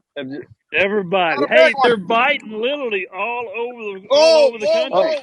Whoa. I have got a big one. I got a hog. Mudfish. Bobby's like going on and on here. Can y'all see it? Let me look and see what Bobby's got going on. Big Fish Bobby Lane. Big Fish Bobby Lane. That was a big one right there. Whoa, guys. Whoa. Here, darling. Whoa! Good Lord! Is it a 10? That's a 10+ pounder! With no scale. Oh, he just caught a 10. Woo! Yeah, I hear him hollering over there. Good Lord! Hey, Stephen, that looks like a 5 to me, Stephen. Got it, guys. I can't see it. That's huge. It's huge. It's gotta be a 10-pounder. Bobby, ask anybody if they got any scales. Yeah, anybody got a scale? I tell you what. Good God, somebody. Bring this, Madeline. Here's an 18-inch ruler, guys. Look at this. That is a giant. I'm looking at it. How about that? Yeah, that's a 10. Yes, sir. Golly, what a hog. We're going to put it in this Phoenix live well for now. Let me show you what I got here. I don't care if I catch another one all day. Me either. Yeah, thanks, Walker. Come here. I don't want to hear all that. I love the support, wrong. And just like that, you're in 3rd out of 4. I'm trying. Okay. Here's my 2 bass. Here's my 2 bass, guys. Look at this. Oh, my goodness. Woo! What one will eat the other one. No kidding. Every one of y'all set the hook at the same time. I ain't kidding. Whose was the biggest, Timmy? Timmy, whose was the biggest? Hey, you made me quit fishing and go watch video. I watched that, Bobby. Yeah, you got him on that, Bobby. That Big Fish Bobby Lane. That's what I'm talking about. All right, and I'm going to show you the deadly bait. I was going to say, what did you catch him on, Bob? I caught him on a chatterbait, and what I do is I put a Grass Pig Junior on the back of it. Green pumpkin. You know, they got them things. I got the shakes. I can't believe this. Awesome. Get it right up there. What I love about this Grass Pig Junior is it's a little bit thicker and it stays on the bait a lot harder. So when you're ripping it through this grass all the time, it comes to the back. That's the setup. You want to see the rod and the reel? 7'3" Fantasista Premier. Revo SX, 15-pound, 100% Berkeley fluorocarbon. Oh, man, did I break the first there. Thank you, Stephen and David and Timmy. That was perfect. That's incredible. All their viewers are going crazy. Woo, they should be. So am I. Oh, wow. What a... Bobby, I think I enjoyed that as much as you did. That was cool now. Look at them. They're yelling on the bank over there. Yeah, thank you. Woo! Get off my lawn.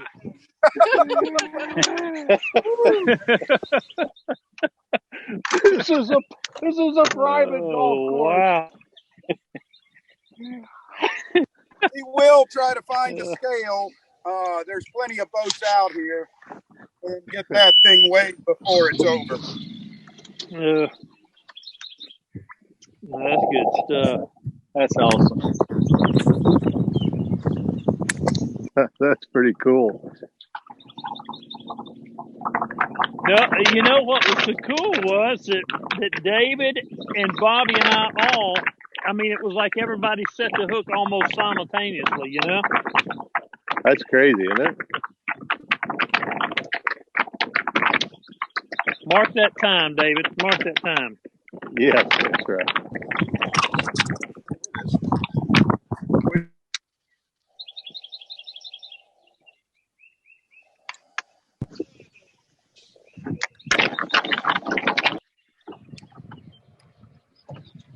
Do we go get the charger?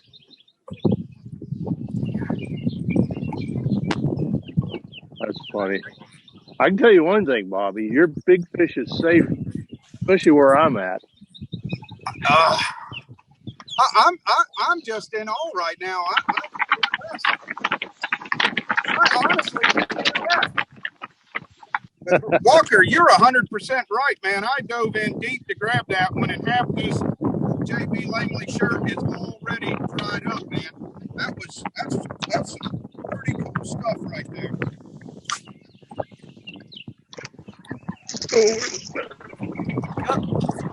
Got another one. God, better one. on. 10 Dang pounder? it. Was it a 10 pounder? Yeah, a little shy. A little shy of that. Now you're going to have to hear that all day long. Was it a 10? Yeah, exactly. Yeah. I won't even bother saying anything. 10? We're not, No. I didn't bring the scales. I'm telling you, it's probably closer to 11, and it looks like a heavy fish. Wow. It's a big one. Wow. It's got eyes the size of $50.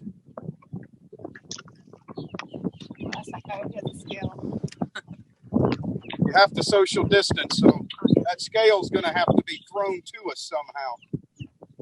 Oh, that's good. Yeah, this might be worth watching right there.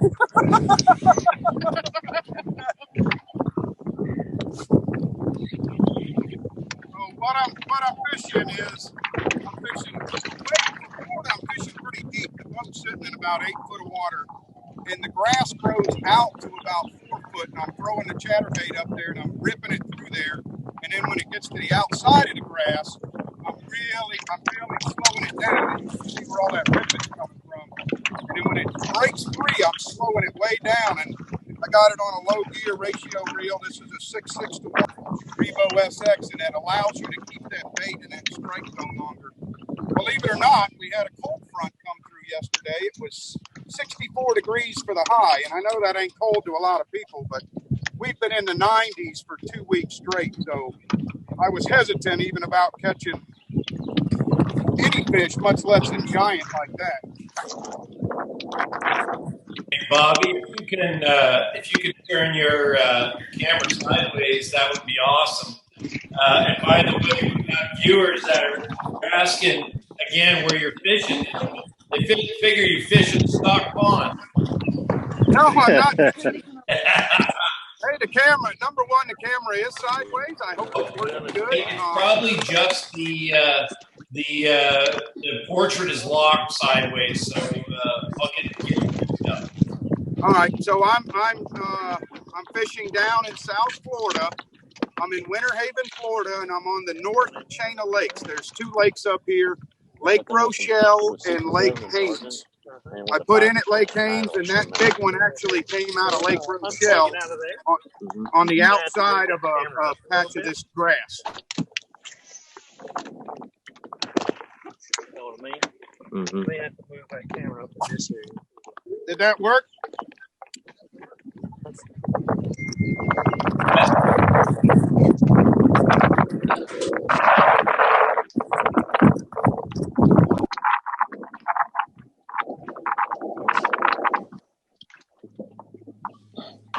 Hey, Steven, have you tried a chatterbait in there yet? I have a little bit, but I've got a little malfunction. My battery on my charger has died, so I'm going to have to figure out how to get the phone going again, guys. So if I lose you, I'll be right back.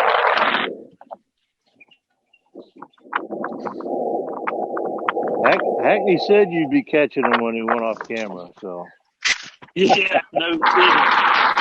No kidding.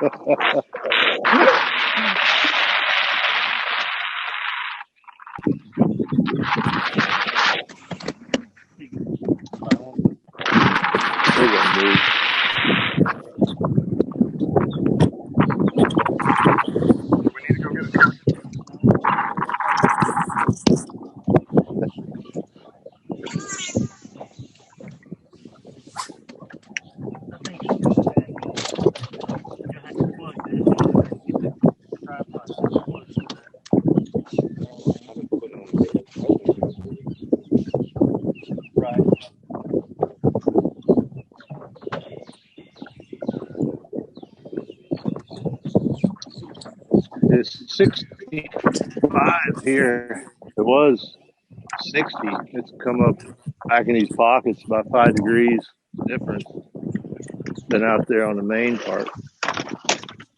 All right, we're going to move just a little bit. Back. I got 63 and a half here on Pickwick.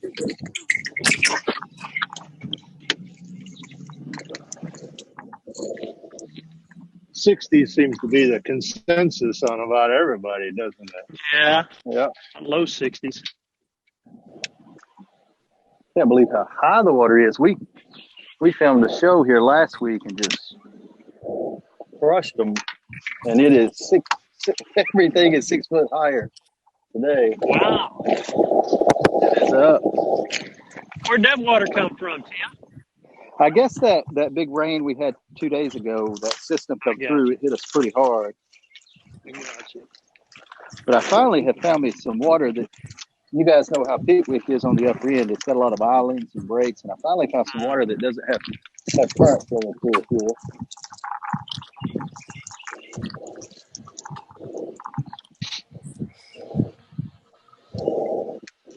Found me one of them 10-pounders.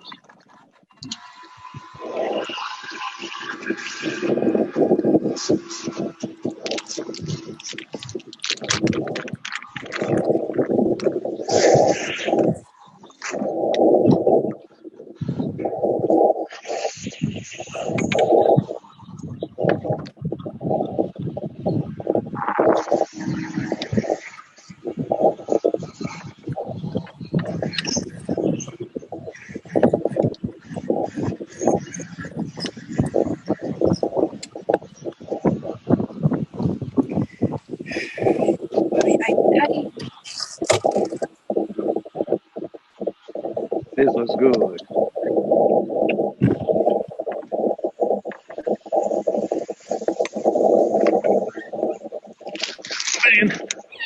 Megan. That sounds good, Steven. It was good, Tim. Oh, stay on. Oh, stay on. Come here, girl. Got her. Mm-hmm. How big is I'm gonna say 8 or 10. 8 or 10. Oh, 8 or 10. It ain't a 10. It's a dang good one.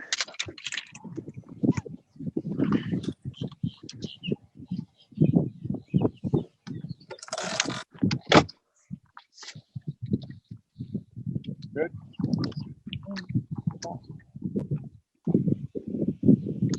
Oh, yeah. 5. Let me lock her in there. 546 on this end. Oh, my goodness. Yeah. Nice fish. Thank you. 8 or 10. 10, that's right. Yeah. That's a nice one for you, you know. Yeah, a nice one for Arkansas.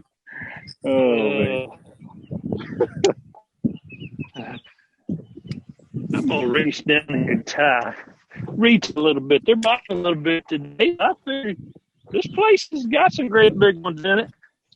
What'd you get that one on, Steve?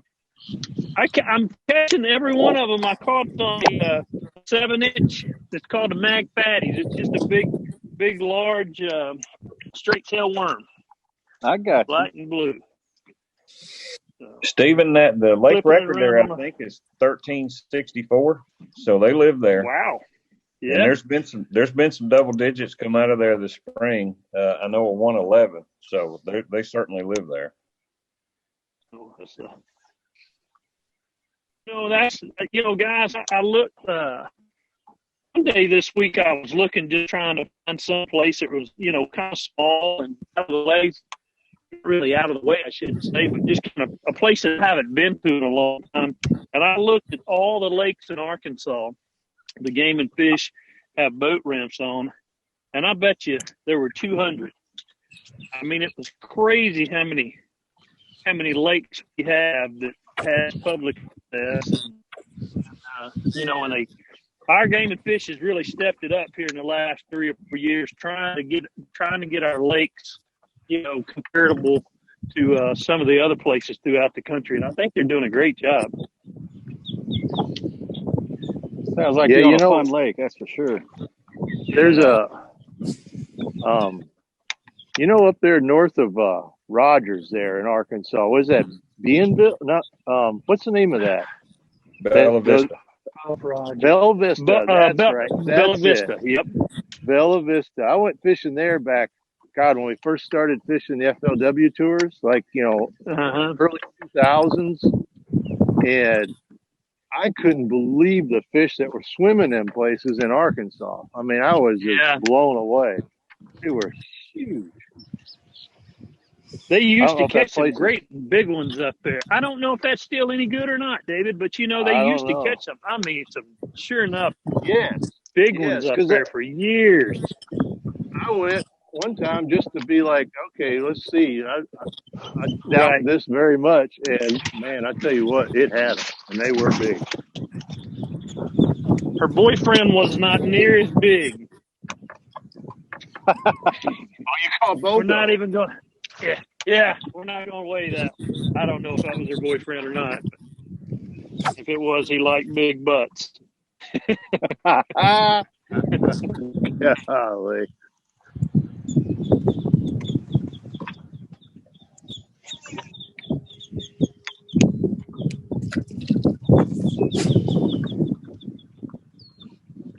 I think you guys were asking earlier about a shad spawn, if that was still going on or something. And I haven't even thought of that or seen it. It's been so winter-ish. But this pocket, the last 2 pockets, the one I just came out of and this one right here, they're shad flipping around, but they're flipping around in places not normal for shad. Like they're around this trash and stuff. So I think we got a little bit of a shad spawn starting here on this lake, which is kind of weird. Usually it's kind of after the bass spawn, it's kind of crappie and then bass and then shad. But this, I don't know, seems like everything's going off at the same time this year.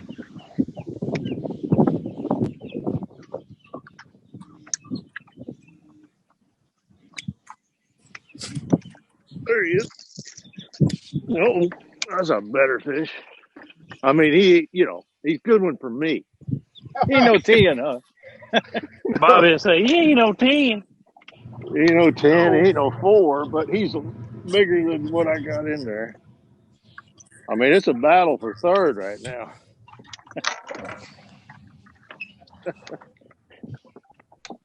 Oh, I'm going to get my shirt wet again. That's all right. It'll dry. Do like Brownie. Yeah.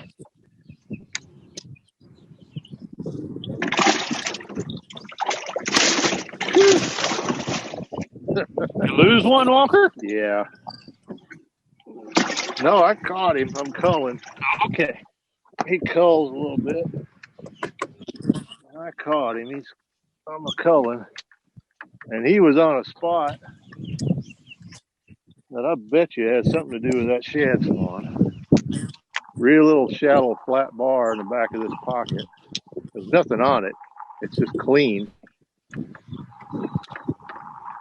he's there could be several there. Yeah, that's what I'm thinking.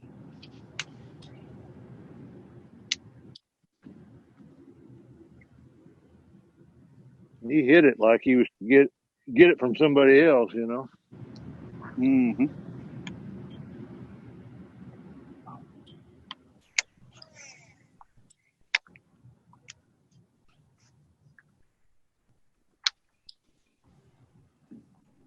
Yep, there's another one. Same cast. Oh, you do got a little chest phone stuff happening. Oh, it's a good one. Look out, Browning. Look out. This is like a. Well, you're doing a lot of hunting. Now they're getting better. I'm not used to those fish over a 1 1/4. That's better. You big-eyed him or no? No, he's a lot bigger than them other ones.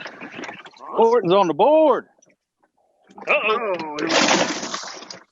Literally biting all over the country. I love it. Yes.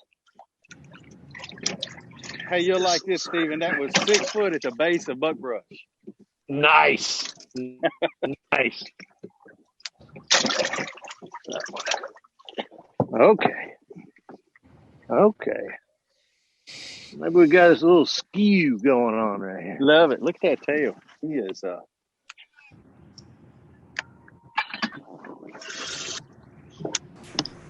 That's crazy, Walker, because it seems, how would those fish know when it's time to spawn around there?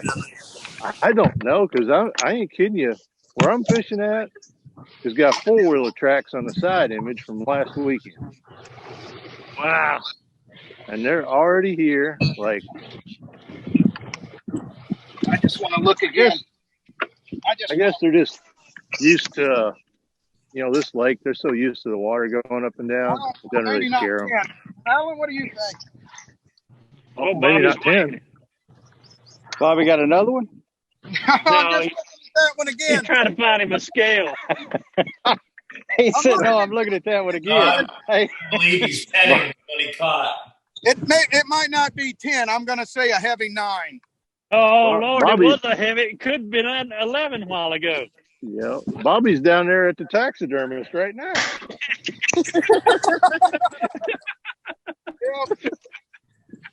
He's riding all over the canal showing everybody. You gotta love it. That's awesome. Yeah. Hey, y'all know what's cool about that? So Bobby's probably caught hundreds of those. Hundreds.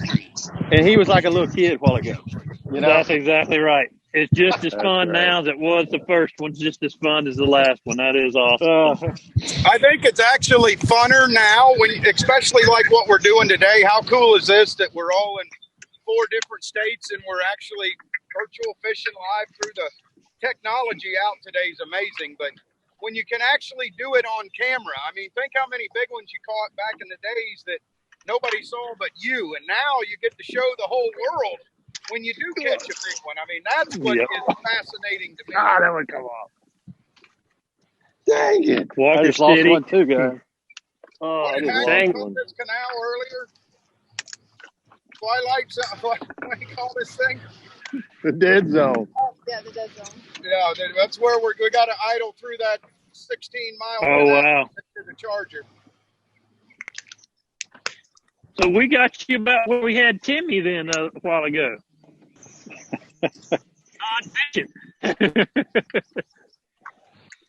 Walker, how many have you caught today? 20? No, it's not been that many. I think I've caught 10 keepers. I think 10. Dang. 10. Yeah, they're biting some.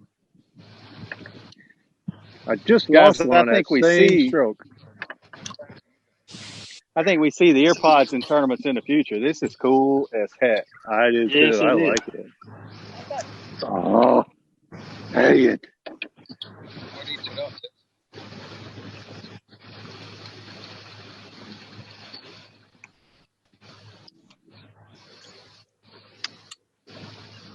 Hey Tim, has the fishing pressure around your area been pretty steady? I mean, I wouldn't call it pressure, but the activity. Oh my gosh, I've never seen so many people fishing.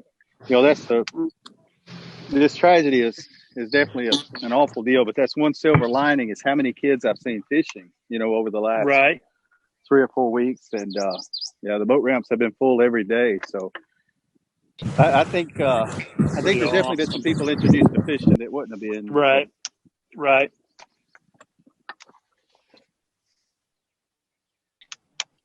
Bo's laying low. You're getting that bologna sandwich out of the ice chest. Hey, let me tell you what we got in ice chest. So Kim cooked some salmon patties last night, and she said, you know, those things are real good cold.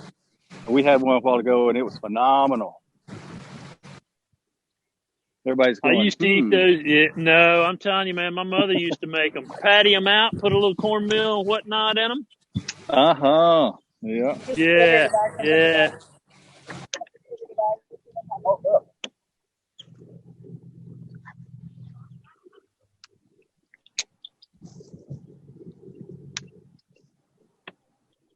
Bob, you look like you've got a good lunch going there. I'm eating me a tuna salad sandwich here. A little water, Healthy. taking a break. I tell you, I showed you how scared Bobby is of us right now.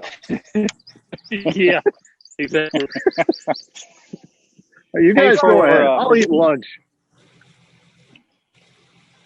And hopefully we can find a scale.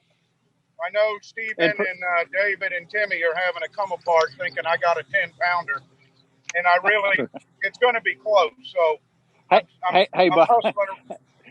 Hey, Bobby, if he's 9'7", I don't think that's if he's 9'7", I don't think that's going to make a whole lot of difference. Yeah, exactly. It's 10, 7, 9, 12, 10, 20, all the same. Hey, I'm going to make it. It's going to weigh 10 pounds, some way, somehow. For the day. Hey, for back in production, that fish I caught's about 2.5. Our batteries are out on our scale. We looked a while ago, so we'll get an official deal here in a little bit. But I'm on the board with a 2.5. So going off 2.5. Hey, that's what we say on all of them between 14 inches and about a 2.5. About 2.5. 2.5. Yeah. Yep. 2.5. Our update: 1 pound, 7 ounces. What?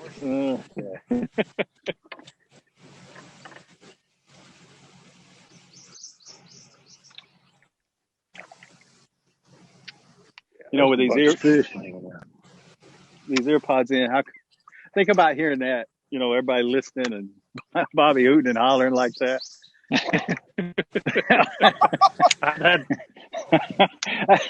Oh yeah, like it's not bad enough, Timmy. Like it's not already bad enough, right? Oh my goodness.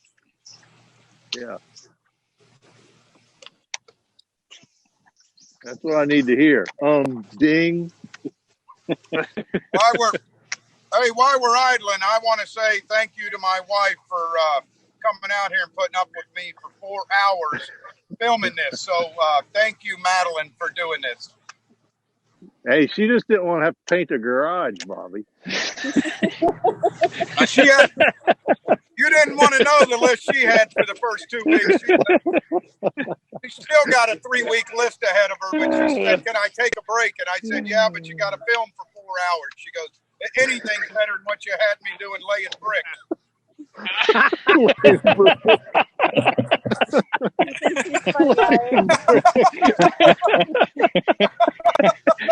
Please just let me get out of the house, would you? I've been out on the lake hiding from on the Bobby, oh my God, Bobby, I know you didn't just say you had Madeline laying brick. Oh my God. Oh man. Hey, Madeline, Kim's back here laughing ear to ear. Oh my God.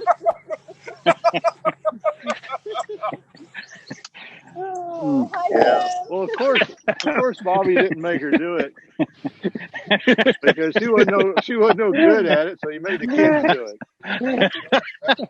it. Oh man. I can see it now, pro angler. Scan called on the pro angler because Bobby, you ain't right.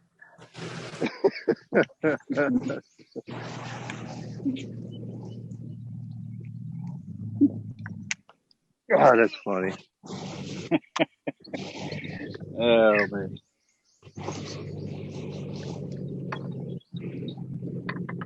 Yep.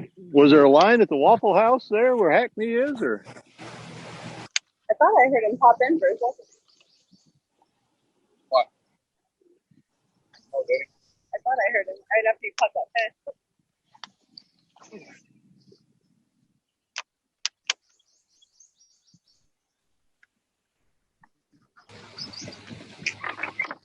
Looks like a very high percentage area here.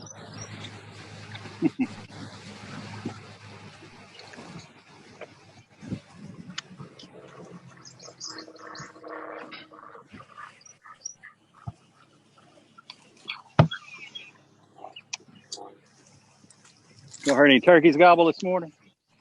I have not, Tim. My buddies have been killing a few. They've been a few. Yeah. Hey, Stephen, you want to hear? Sure. Stephen, you want to hear something funny? Talk to me, Bob. Okay, you see here I'm eating these Blue Diamond almonds. So about 8 years ago, I think it was, my mom said, "Hey, I heard that if you eat almonds, they'll make your stomach flat." I'm like, "Oh, good Lord! Well, this is going to be easy." I am not kidding you. I ate probably 20 bags of these almonds in about a week. And all I did, now I know why it makes you lose a little weight, because I sat on the john for 2 weeks straight, 5 times a day. And all that came out was almonds. Hey, Bobby. Hey, Bobby. Hey, yeah. What time do you... Hey, at what moment did you say... I'm glad to hear you're laughing, because I thought it was funny myself. Hey, Bobby. Hey, at what time did you realize this ain't a good idea? It was about the 36th bag. I finally said, enough is enough. Good. Oh, God. My stomach's only gotten bigger, and I've sat on the john 5 times a day. What? Something ain't right here. I'm glad he shared that with Stephen. Yeah. And nobody else, you know. No, Just, hey, I got one me. for you, Stephen. Yeah, I bet you got do. one you want to hear. Oh my God! I gotta hear it, Walker. Let's have it. No, I'm just saying. What came out of Bobby's mouth was, "Hey, oh man! Speaking of on the toilet, Brownie." I just thought that was a funny story. Well, it was. It is funny. It is funny. Hey, but Bobby, I got to give you credit, because it's all in delivery, because that could be not that funny.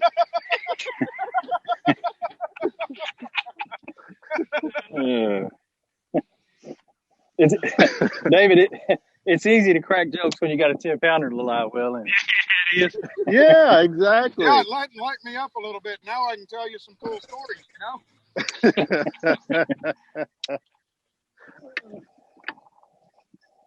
All right, we're going to. You doing all right? I'm going to make a quick run to the boat ramp and grab a charger and see if there's a scale if we lose you. Yeah, they're biting pretty good. Yeah, they have been this morning.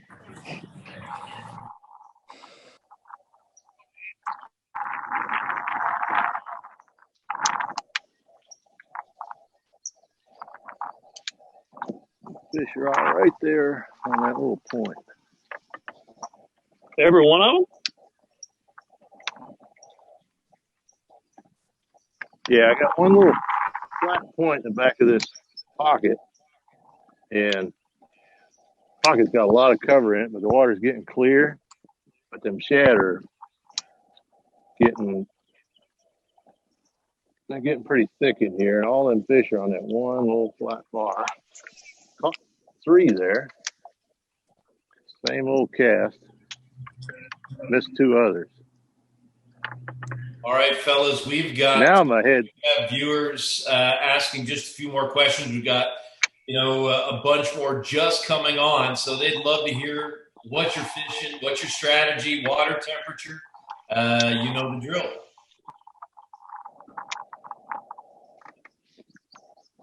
Since I don't have a lot to say, I guess I'll go. Yeah, go ahead, Timmy. That's I have finally found a little bit of water that I got confidence in. I think that's a lot of times in fishing, the biggest thing is getting comfortable. And we had a little fog delay here for the first hour. Getting to the lake, I kind of a joke, we were a little behind. But basically what we're doing, I'm flipping a clone crossing in the bushes. And you can see my money bag here, just loaded with them. It's my favorite confidence lure. But we're just going to keep doing this. We caught our first fish about 15 minutes ago. So we're way behind the group, but I like where I'm at. And I'm just going to keep soaking this. I've got 63-degree water. Peak week has come up about 5 feet in the last 2 days. So a little bit of a challenge when you see water back in the woods 100 yards. Sometimes it's challenging. Some of these fish that spawned in these bushes are still here. So we're just going to keep going with that. So, all right, Stephen, on over to you, buddy. You have a fishing scale to weigh fish? Bobby's still trying to catch him a scale. I am. I'm fishing this is a kind of an ox. It's not really an oxbow. It's a big swamp type deal that the game fish in Arkansas have the levee on one end of it and kind of flooded a bunch of cypress trees, a lot of tupelo trees. Here in Arkansas, the water temperature is low 60s right now. And a lot of these fish are spawning. I would assume a lot of them are post-spawn, a little bit of everything. And I'm just kind of flipping whatever's in front of me. Trees, bushes, you name it, a little bit of grass. And, I've caught them on a little bit of everything as far as, what the cover is. But everything that I've caught's been on this. This is a 7-inch mag fatties, just a straight tail worm by Z-Man, and got it on a quarter ounce, 20-pound gamma, 7.4 Legend Extreme St. Croix rod, loose hyper mag reel, and just like I said, just pitching and flipping in front of everything in front of it. Dave, you seem to be wearing them out.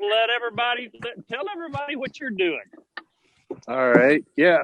So I'm on Douglas Lake, which is in East Tennessee. And the lake, we had all those big floods, those storms last early part of the week.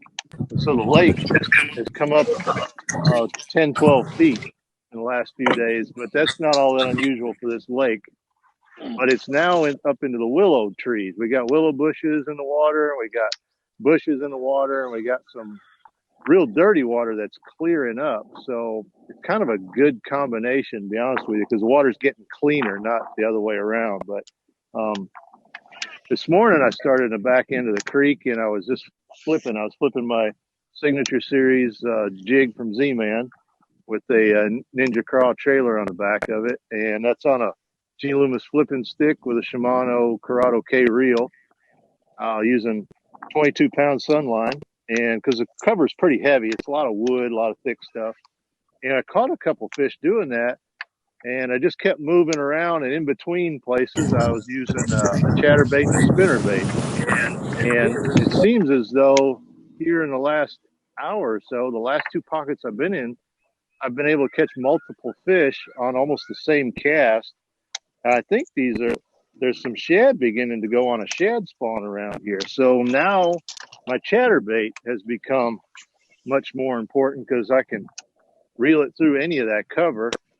And I mean, it just seems like a chatterbait. You're liable to catch a big fish, little fish, any fish. So it's hard to not put that, to want to put that down because and I'm getting a lot of bites. I've caught a dozen or so and had several more bites. And so the fishing is actually pretty good given the circumstances. Because usually, when you got flooding conditions and a camera, fish don't seem to like cameras so much. But they're biting for me. But I'm using the chatterbait. I'm using on another GLX G Loomis. It's 7'1". It's 854, and I'm using. Oh, that's a good one. Look at this right here. Oh, that one's shaking the head. God, I hope that's that's a nice one. Here we go, Hammer. You killing me, Smalls. In the boat. I got him, Shooter. Right on that same stroke where I was just talking about those other fish are at. That one hit that chatterbait. And I mean, you can see how white they are. Almost got a pink color to them. And fish are just now coming up here. That is awesome. But I'm using a white chatterbait with a razor shad trailer on it. It's one of my favorites. And I really like that trailer, especially if I'm going to reel the bait kind of fast. Some of the swim bait trailers and stuff I like to use when I'm reeling it a little bit slower. But I like that razor shad action, especially when I'm reeling it pretty quick. David, what So size? this one, what size chatterbait? This is a 1/2 ounce. And for that reason, I'm trying to use a little bit heavier one so you can reel it pretty quick. Because I'm using a 8.5 to 1 gear ratio Shimano Corrado K. And I don't really want the high speed or the retrieve of the lure. But once you set the hook and the fish starts swimming at you, or being able to gather up that line fast is really important. And my line is 18-pound Sunline shooter. David, how deep is the top of that bar there? Right. About 4 foot, 3.5. That's cool. And, We'll go fish a little bit more. got like a little ditch that runs around it. It's like about 6 or 7 foot deep. And I think those fish are just moved right up on top because those shads seem to be swimming around on top of the bar. Like I said, normally they'll be down in the middle of the ditches, but they're like up on top. And I'm sure it's something to do with like a shad spawn, either getting ready to start or it has started happening. Tim, it looks like you're changing. Where you at? Yeah, I just broke off one there down in the not a fish, just broke my lure off down in the cypress tree, and we're just gonna re-rig. I'm gonna go to a little lighter weight too, see if that helps some. Like I said, I like this area I'm in. I've still got in my mind some smallmouth areas that we may run here in a little bit, but keep giving this a try while we're back here. David, how big was that last one you caught? I'd say he's got to be a 3-pounder. I called a 1.5 with a 3 there. Oh, nice. I mean, they're big for me. There's another one. There it is. Yeah, they're definitely a loaded. Yeah, you're killing me, Smalls. I love it. Now this is a guppy, but I'm glad to catch him. Glad to catch him. Hey, David, you know what that spot sounds like? You remember at Kentucky Lake when the water was high and the shad spawn was going on? I think Steve Kennedy maybe wanted in the back of a deal on a little gravel bar. It sounds a lot like. Yeah, this very is similar sounding deal. This is just a little gravel. Got a lot of that little round river rock, real slick river rock on it. So there's really nothing on it. Those places here that have a lot of that river rock tend to not grow much vegetation to it. Right. And there's a lot of bank in here that has that little grass and stuff that's been growing up this spring that just got flooded. And the carp are all in that stuff spawning right now. But this little old hard bar right here, it reminded me of which I caught there 2 pockets ago, was on a spot real similar to this. And I was thinking about this one, but I felt like it was a little early for that shad spawn to be working, but I wanted to give it a try. But obviously it's got to be it, because there's not a group of fish spawning on top of that. They're there feeding. You know, one thing I've noticed on that shad spawn in the past, and you guys can chime in, but like when it first starts, it's one of the few times you can do it in the middle of the day. You know, once it's been going for a week or two, it's a first thing in the morning deal. But yeah, this is definitely just starting to happen. Like these shad were not acting like that this morning. They've just started acting like this now, right here in the middle of the day, and it probably has to do with the water temperature and what have you. But there's definitely something getting ready to start here, and I think that's what's cool about bass fishing is there's always those little windows that are opening and closing And when you're on one that, as it's happening, it can be so much fun, but so many times it seems like you're on the other end of that, where they were here yesterday and where did they go? And I think this is one of the spots where yesterday there was nothing there. Yeah, when David, they get there, that's when it's the best. Let me interrupt you guys just a minute. Bobby has procured a scale. It's going though. And he's talked some nice angler on the lake, and it looks like he's programming the scale. I'm not sure he's not putting in some kind of tear. Oh, you're something else. Bobby had the Sharpie and was writing something on front of it. Yeah. I'm not sure he's putting in like a 6-pound zero in there or something. But anyway, we'll see here. It came on and then it turned off again. There goes. It came on. You pegged it out. It's too heavy. Maybe you have to put the bass one at a time.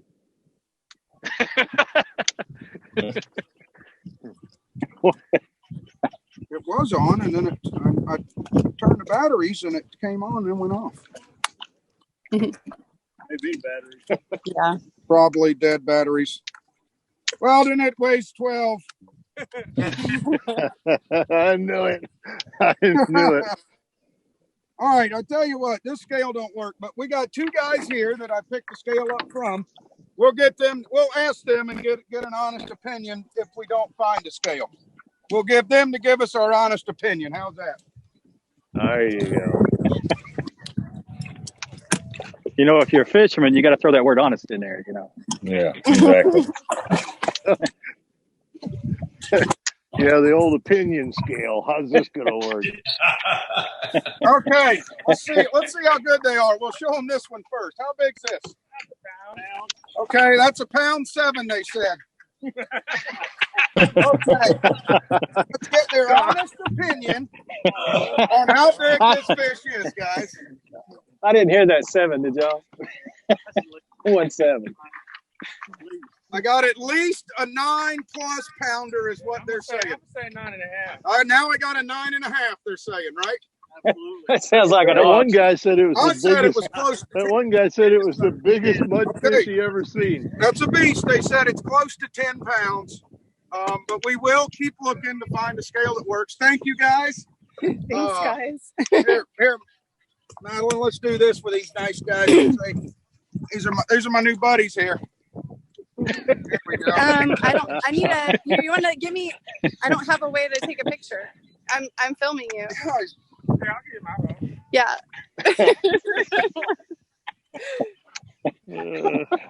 Hey, that's the way we start every day with our boat. David Walker, Timmy Horton, and Stephen Browning. We're all fishing live today. That's awesome. How about that? Okay, you're in front of him. There we go.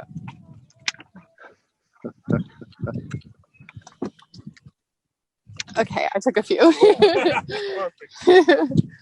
That's a feat, ain't it? That's one of the only boat ramps I can get into. Oh, really? Yeah. Hey, Bobby, get their address so you can mail them a check. Get their address so you can mail them a check. What was David Walker saying? He said, "Get their address so you can mail them a check." Oh, yeah, there's something up today. Something else. Let me tell you. Oh, these guys are brutal. Well, where are they fishing? David Walker is fishing on Douglas Lake. Timmy Horton is on Pickwick. And Stephen Browning is in a stocked fishing hole that he's let hundreds of bass go in the last 2 years. And the smallest one is like 3 pounds. It's like he just knows he's going to win. And he just catches one about every 20 minutes to keep us thinking that he's really trying. He just tells us every 20 minutes. He's actually catching them every cast. What is this? Real outdoors. Real time outdoors. If you guys want to Google it real quick and go to YouTube, and you'll see it all. Oh, that's awesome. Yeah, it's on Real Time Outdoors. Yep. Yes, sir. Yep, we're streaming live to Real Time Outdoors. REAL. REAL. Yeah, one word. Real time. Real Time Outdoors. All right, I'm gonna go try to catch another one. You do this. You got a pole down. Oh, I do this. We're doing one a week. Next week, it's me and my brother going head to head. He's going to be in Alabama, and I'm going to go somewhere. You guys got any honey holes? That's what I was saying. You guys Bobby, work it. You should have let me phone a friend. Where's the cake? December would be at the Bobby Lane Cup. I'm looking forward to it. Me too.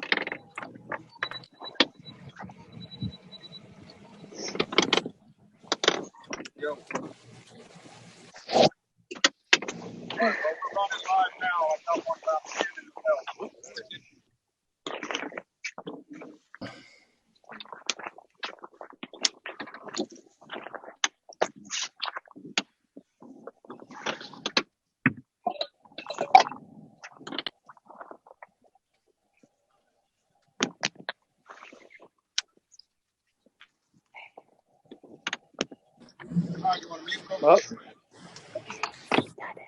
Bobby, I like how that was your new friends there. That's how I'm gonna start my day with my boat officials every day from now on. My new BFFs. Your new friend. Call that weight out.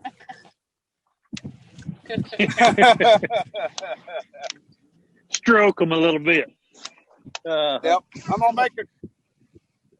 We're gonna make a quick run. We're gonna mute, and then we'll get back to fishing. What you guys couldn't see was Bobby had a money bag and a Sharpie and had 15 pounds written on it, and was holding that up to those guys. Holding it up. Yeah.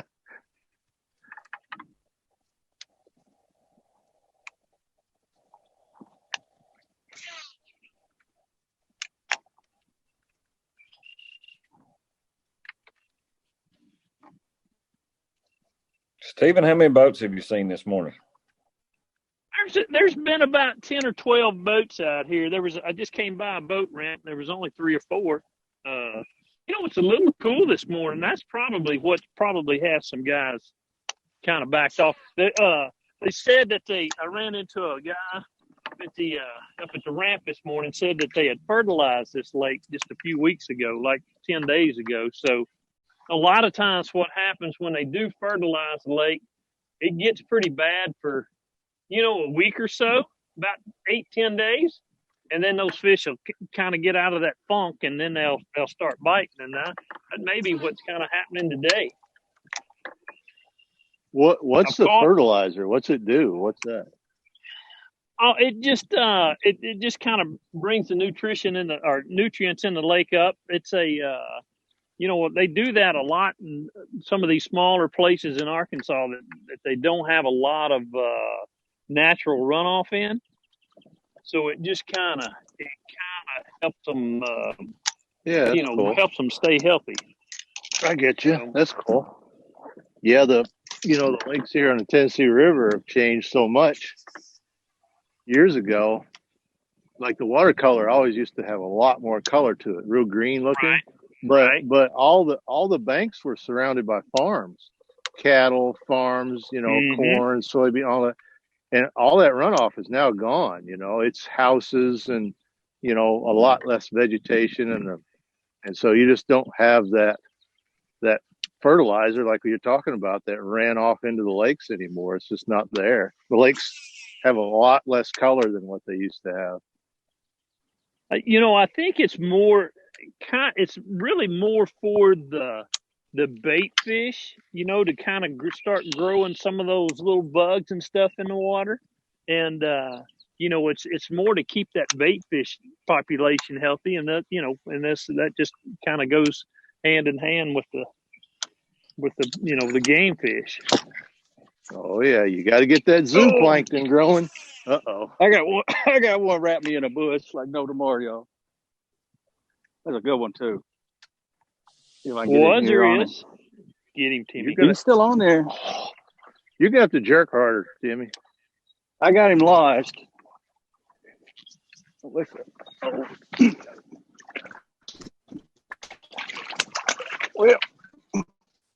sounds fishy.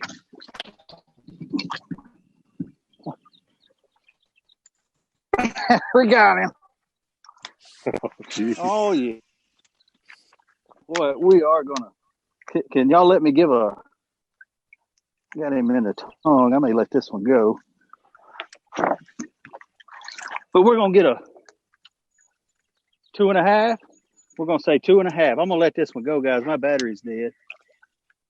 2.5's on the light side, too. Oh, I think he might have been a little better. We're going to give her 2 3/4. Hey, I'll take it if y'all give it to me. I don't care. What do you think? We'll watch the replay later. Yeah, exactly. Hey, and where can we watch the replay later? How will that work?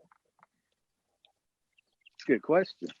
This is it's live to Real Time Outdoors on YouTube, so you'll be able to watch it there, and we'll also be sharing it with each one of you to put on your own YouTube channel. So, perfect, awesome. Mafia, it'll be on Langley. We'll have it everywhere. Cool. That's good. Good to know. Because I got to see this 6.5 that Bobby caught. I just want to listen to him giggling all again. I know. That's a new ringtone. Yeah, that was worth the price of admission there, I promise you.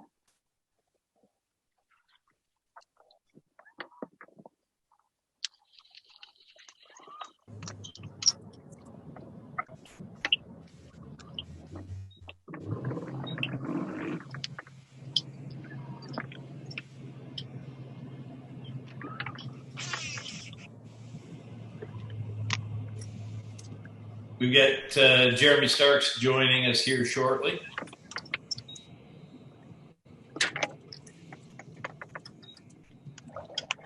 Get Jeremy out of the turkey woods today, huh? Uh-huh. Well, you know, you got to watch a little bass fishing. I'm trying to learn from you guys.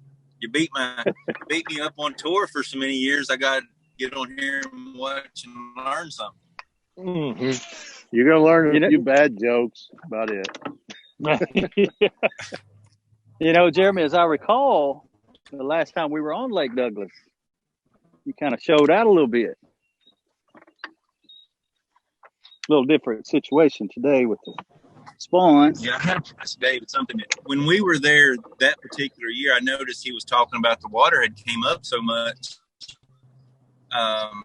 And I think it was really similar to what happened then is the fish had been setting in a particular area. The water, remember you just getting today.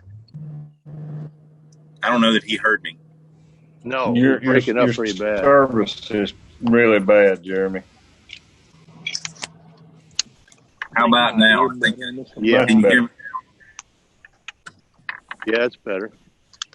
No, what I was asking is when we were there before, the water had came up a lot over a really quick period. Yeah.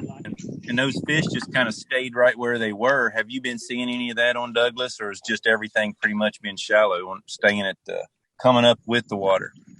I think the time of year is what's going to make that the biggest difference. Like they were kind of wanting to be out there. They was already done with a lot of spawning. And right now it's like they were still pre-spawn and then it came up. But so I think, yeah, but normally it happens on Douglas just like it does a lot of lakes. That old bank line where they were is always important. You know what I mean? It's like they may leave it for a little bit right at first, but they seem to always gravitate back to that familiar old bank line that was there. And that may have something to do with why fish live so deep in Douglas Lake. Because it's unusual. Yeah, they don't do that anywhere else on the Tennessee River. It's crazy. No, not like even the lakes around here are not like that. Douglas is unique. Guys, we've got John Cox on the line as well. How you doing, John? Yeah, you're right. You there, John? Oh, yeah, I can barely hear you guys. Hold on here. Let me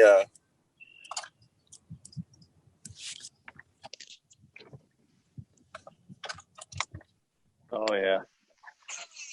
Yeah.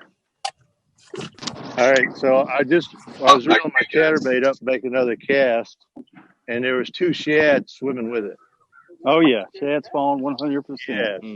How about that? How weird is that? There's a fish. Yep. Exactly what's going on here. How cool is that? That's killing right me, into a David. shad. You know cool. what, David? I have told my buddies we're 2 weeks away. We're 2 weeks away. I wouldn't doubt it's happening here. Now that is so cool. If I hadn't seen it, I wouldn't believe it. What water temperature are you at, Dave? We're at 65. Wow. 65. Right here where I'm at, 66. Your case has 92%. Your left earbud has 27%. Your right earbud has 9%. But the case has 92, so it'll charge them up real quick. Then you can go back to wearing them. Yeah, mine's getting low too. I had to switch one out.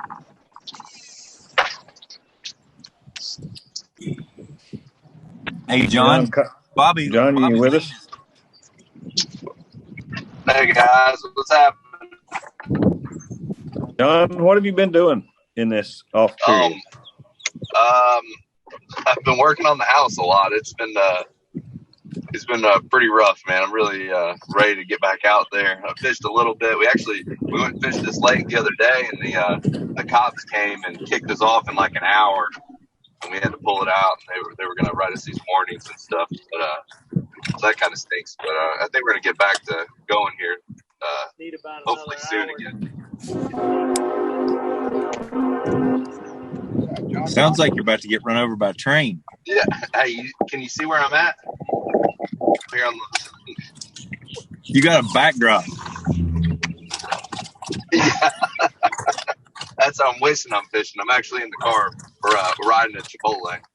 You can see the bed in some of these clean spots. Mm-hmm.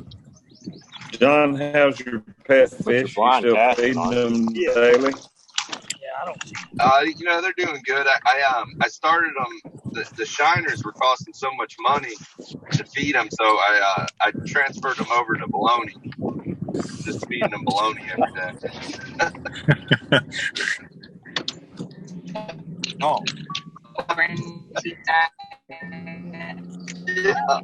Yeah, I went today and I cleared the whole rack of bologna, and I was walking out, and this lady looked at me like she was disgusted with it.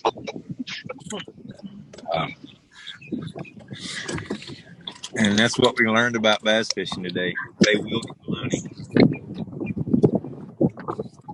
Hey, Tim, have you ever tried a bologna trailer on a jig? No, but I'm liking it. You know, it's got to have a salt flavor to it. Yes. They smoked a pack on that whole stretch back.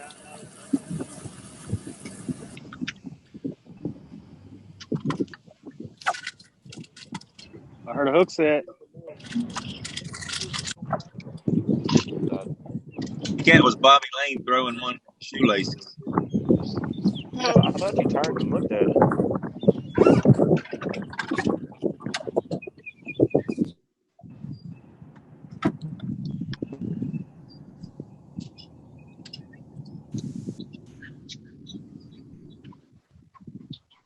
Bobby Lane, in your opinion, who has the best hook set on any of the tours? Oh, man. I love watching Joel Rigby when he gets a bite. If you don't grab the rod, stand up and puts every single ounce of energy he's got into that hook set. It's crazy. It ain't just a wind and pull. He sits in there, he gets everything. You get 2 over 5? Have you get 19? It's like 19. You got 2 pounds there.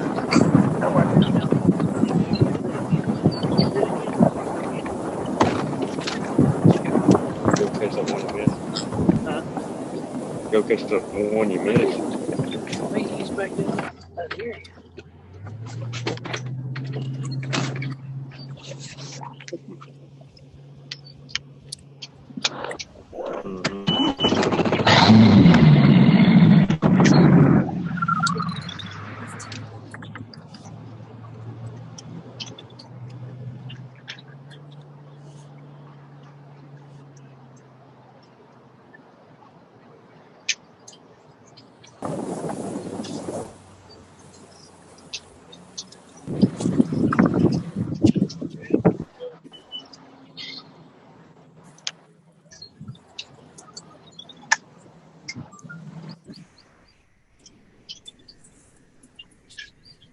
John, any word on when your tours? I know you're still fishing both tours. Any word when they're going to crank back up?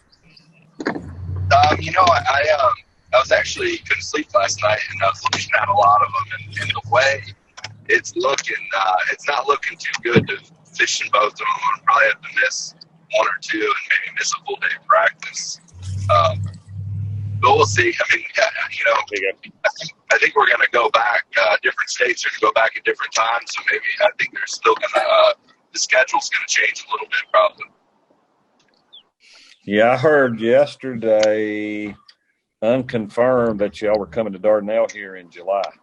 Hey man, it's good to see you. I ain't seen you for yeah, but I mean, we're supposed to be coming back there, so that should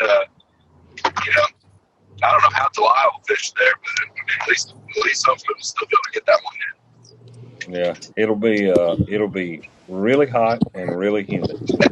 It'll be just like being in Florida, right? Right. Perfect. You can't hear him?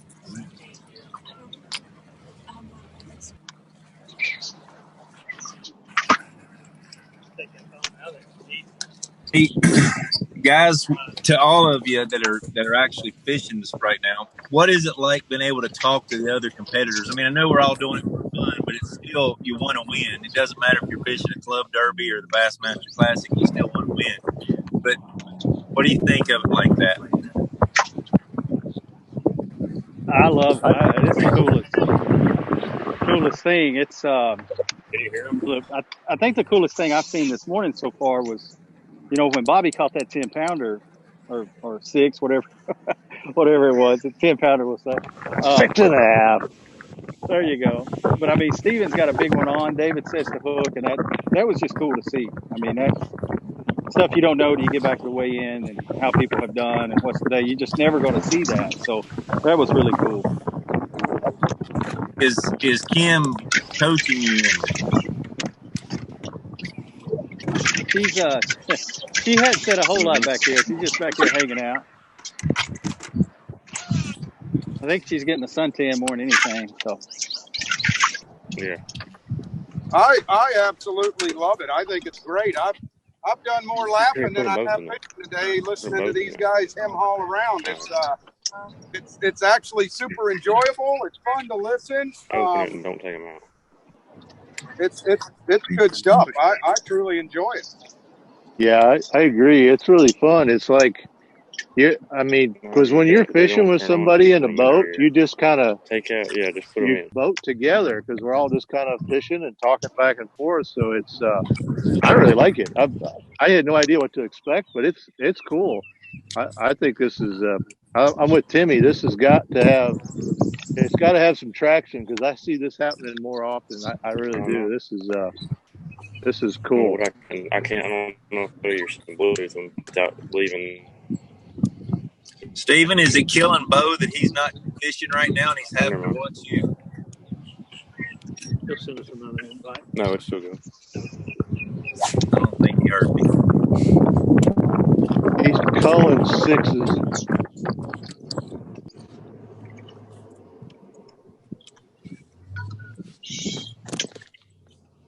I think Steven's getting set up with some AirPods right now. He's getting technologically advanced.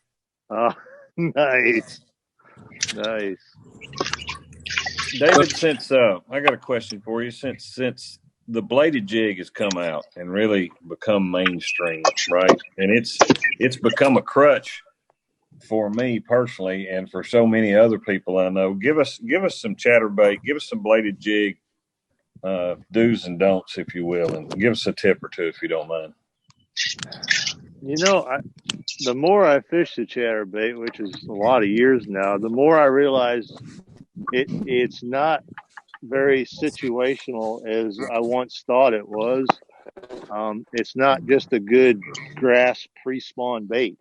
Here I am using it here on Douglas Lake, catching shad spawn fish with it. And so I think that versatility is something that people probably need to wake up to, is just how much longer throughout the year that it works. And it doesn't have to be a grass-filled lake. It can be just any lake. And that, you know, there's something about that movement that a chatterbait makes that it's pretty undeniable that fish like it. And there's, you know, if you're not throwing one, you're just asking for a beating, because it'll catch any size of fish.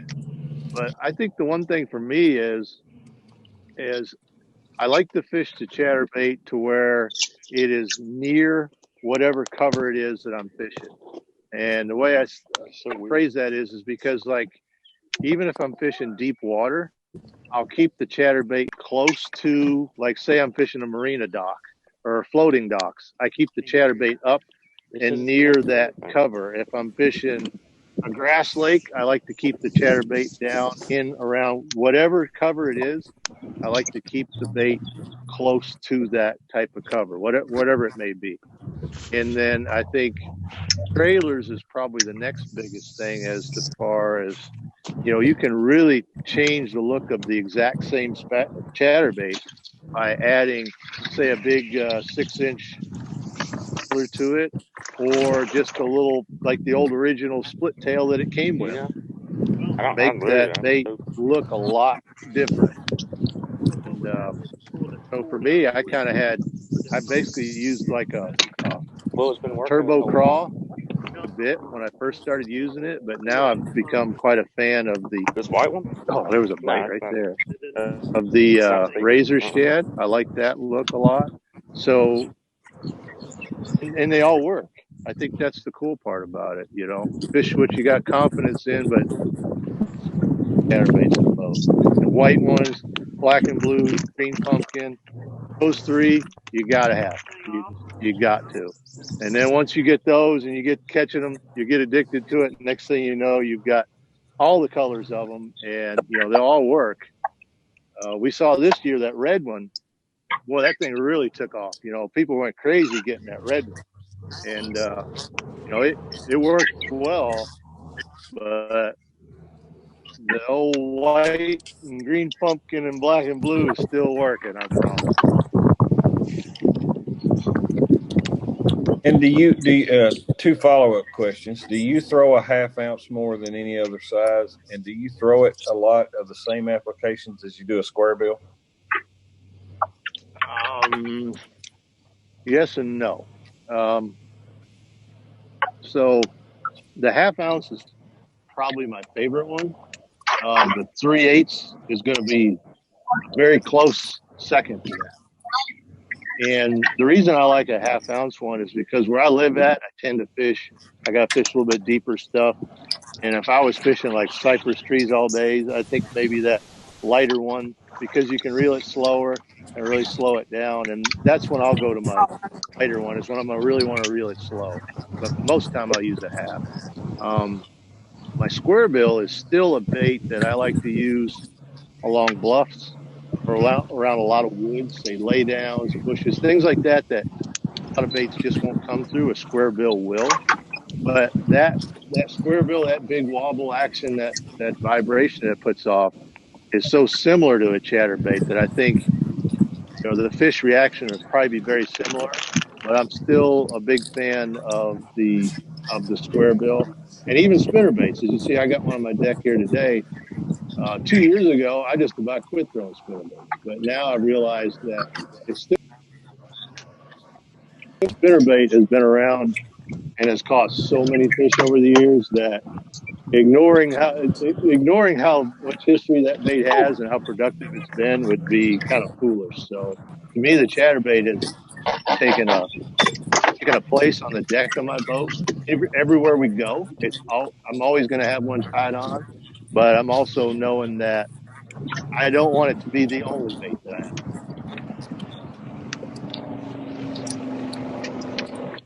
All right, guys, I think I'm back. Oh, Browning's back. Guess who's back? Back again. David, expanding again on what Bart asked, you mentioned the spinnerbait. Other than the ability of that bait to come through a particular cover, is there any other reason you would choose a spinnerbait over a chatterbait? Is there a particular time, a situation? You know, what kind of factor plays into it? Well, that's one of them things where, you have kind of assumptions going into the day that they should be biting this because of that. But then once you get out there, you kind of let the fish tell you one or the other. And for me, this time of year, I like a spinnerbait, but I like round bladed spinnerbaits. So it's got that real same feel to it. But now we get a little bit later in the year and say the water's really clear. Like a double willow leaf spinnerbait to me that's hard to beat because you can fish it slow and get it down there deep, or you can burn it real fast. And it's more about the flash of it than it is the vibration to it. So I think at those times when the water's a little dirtier, or the cover's kind of heavier, where that vibration is a trade-off, when the water's really clear, I like the idea of it's very visual. And so I think that's when I'm going to start off with the spinnerbait, but if they'll bite the chatterbait, I'm fine with that too. But generally, when that water gets really clear, it becomes difficult to catch them on the chatterbait because it's more of a movement, that feel of the bait, than it is the look of that bait, in my opinion. How it is, you get out there on the water, fish prove you wrong every time. No, but that's a good point. At least it gives you a base on how to make that decision.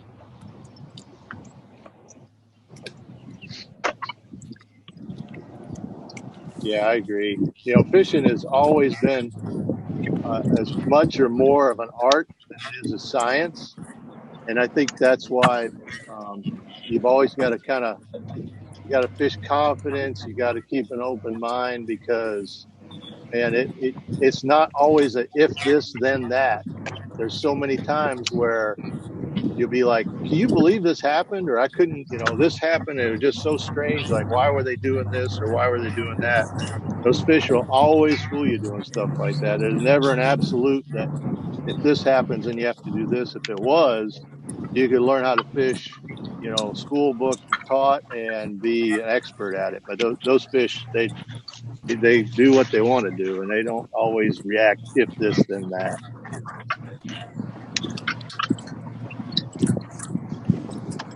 I'm going to catch some on this little point, that shad spawn.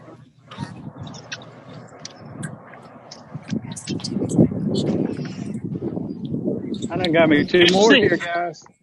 Have you caught 2 in that time, Tim? We missed it. Yeah, I got. I've gotten in the back of this very pocket. We and can there's see bushes you now. Bushes out that are a little deeper. So I done got me 4. One more will have a limit. Here we go. Now, what are you flipping there, Tim? Awesome. Kim, I'm gonna let you shine on the money bag there and take a look at this a little bit. I've got a flipping stick and a Team Loose Pro, but this is just when we designed this on the head there, and just got those flapping features that move out. When I'm flipping bushes like this, I like a head that's real meaty, and probably got more of these in my money bags than anything. But with these bushes, Kim, I'm gonna let you come up here and look.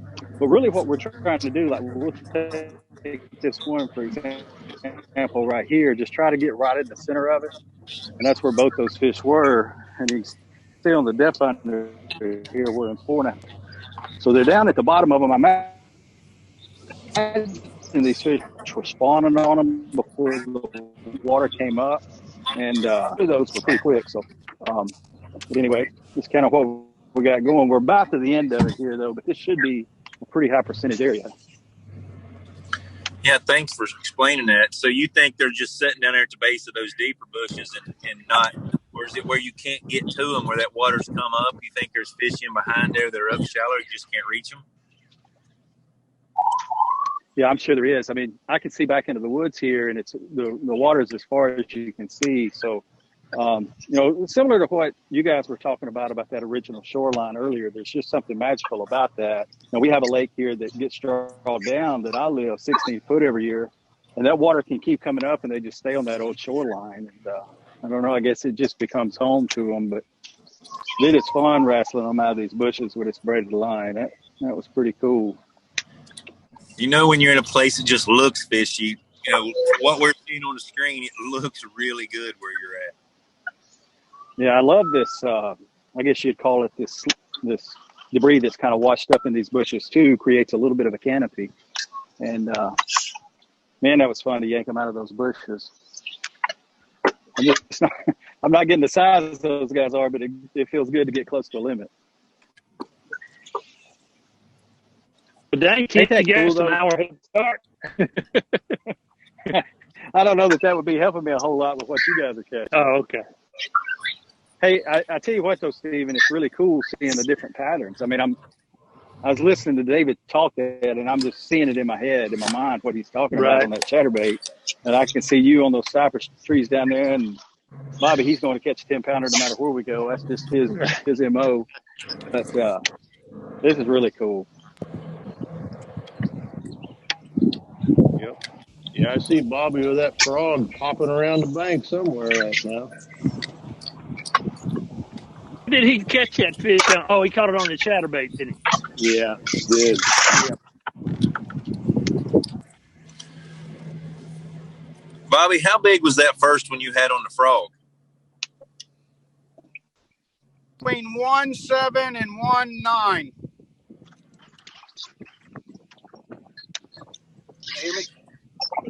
It's a nice one. It's between 1.7 and 1.10, 1.9, something like that. It's a jump. Yep. Hey, Bobby, we won't say what you call those. We'll keep that to ourselves.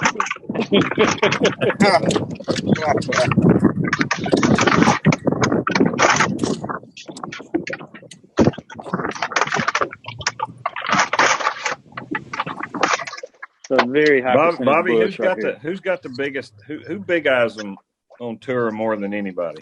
Who well, always big eyes them? He doesn't fish our tour, but the one that big eyes them everywhere he goes is Mark Menendez.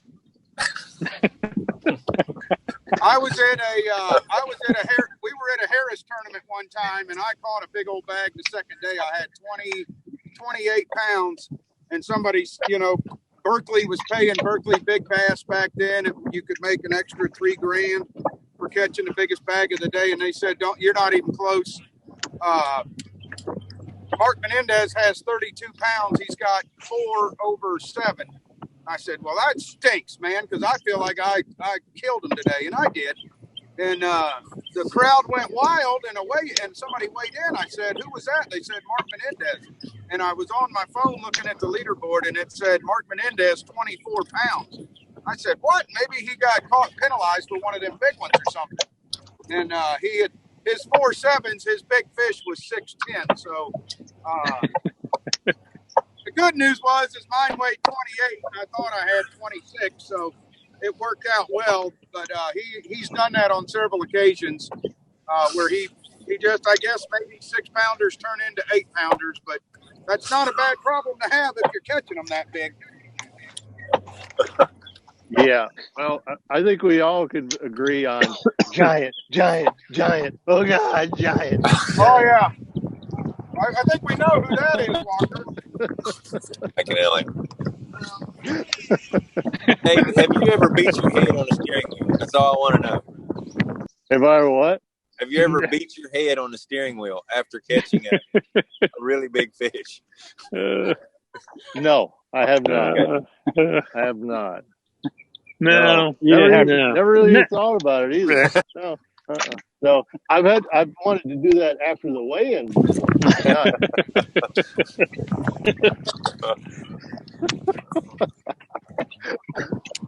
Are you still with us, John Cox?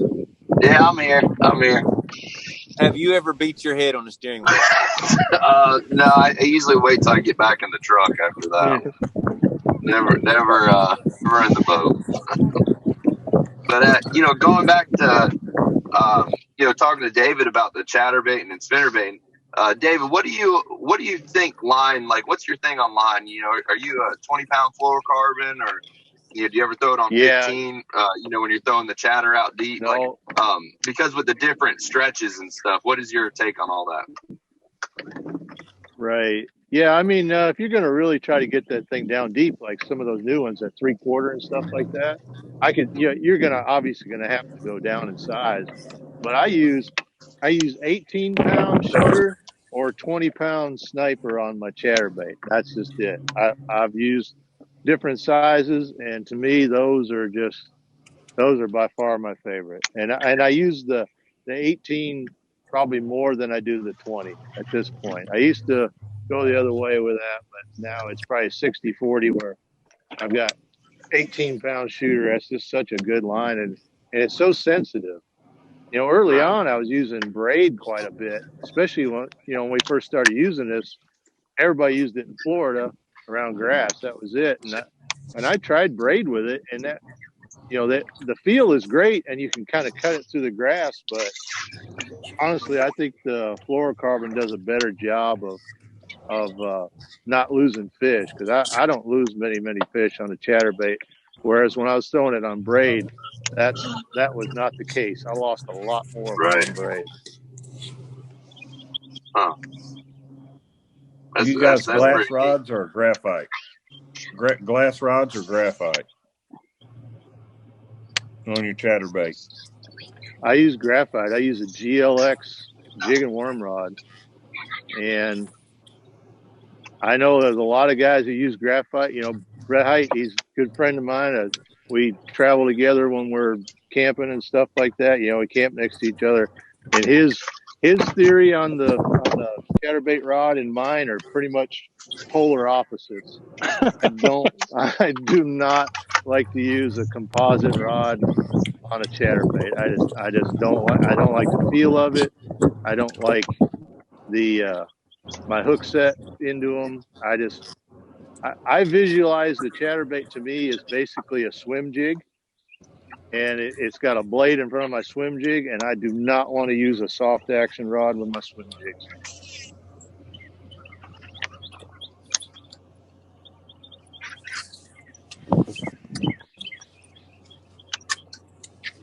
Do you use pretty much that same setup, line size for a swim jig? No, with a swim jig, if I'm fishing like, some around them pad stalks or something, that hay grass or something, I'm going to go with fluorocarbon on my swim jig. I mean, that's just, you can't beat that. But if, like around here, if I'm throwing a swim jig and the cover is not all that heavy, and I just soon use the same setup. Yeah, then I'll use that same swim jig setup. Or if I'm fishing around marina docks, something like that, throwing a swim jig, then yeah, I'll use that same setup. 18 to 20 pound and 7'1" jig and worm rod. But if I get around that grass and stuff, then. Now, Tim, I got a question for you. I don't know if you can still hear us. Yeah. Hey, I'm loving this. I'm taking notes. We're seeing lines are a lot stronger. I mean, we're getting better and better technology. We've got stronger line. Do you still flip always with 20 pound if you're using fluoro? Do you sometimes go a little lighter? What do you choose? Do you ever go to 15, 17? I know John, you and I talk quite often, and you're occasionally flipping a smaller bait with lighter line. Do you do that any at all, Tim? It really depends on the cover and what I can get away with. I would say 20 is still the most with anything that I'm doing. And I use that Bass Pro Shops XPS fluorocarbon. But, there are times, especially if you get on a place where there's a really, really tough bite, I'll go down to 17, especially if the water's really clear. And then again, it depends on the cover. Like if you're down at Lake Amistad, it's getting clear, but man, it's just so frustrating not being able to land those fish if you go down in line size. So I would still say that I use 20 more than anything. But I would flip with 17. Most of the time, I'm off the bank trying to find something getting left behind at a flipping tournament. He's graphing. Yeah, no doubt. That's what I like. Hey, David, I'm graphing on the Ohio River when they don't even live out there. You know what I mean? He's graphing. That's right. I guess I'm just addicted to. He's got some waypoints downtown Cincinnati. Probably do. Yeah. So I got a question for John. John, does anybody on any tour carry less tackle than you in their boat? I haven't seen it yet. I'm sure some of the younger guys coming up might be doing the same thing, but yeah, I think by far I have probably the less tackle than anybody in the boat. I mean, I can fill up probably 2 money bags and 1 hard box and a hook and weight box, and I'm good to go. Yeah, because I have gone through your boat when you. Right. I have gone through your boat when you're here, and it embarrasses me when I look at how successful you are, and then I go and look in my boat, and I've literally got a store in it, right? And John's got like 4 bags of Zoom, 2 hooks of weight, and a spinnerbait, right? And it just blows my mind. Yeah, I just my problem out there is I too many things go through my head, so I just have to keep a limited supply of stuff that pretty much cover everything. And going back on that line, talking about line, Starks has really ruined me. When he taught me how to throw that spinning rod with that light line, it just I don't even know the last time I caught a fish flipping. It's all wow. That's terrible, isn't it? It is. It's all every time I get out there. I get so mad sometimes, but then it's like, well, it's working, so I'll just stick with that spinning rod, I guess. That's awesome.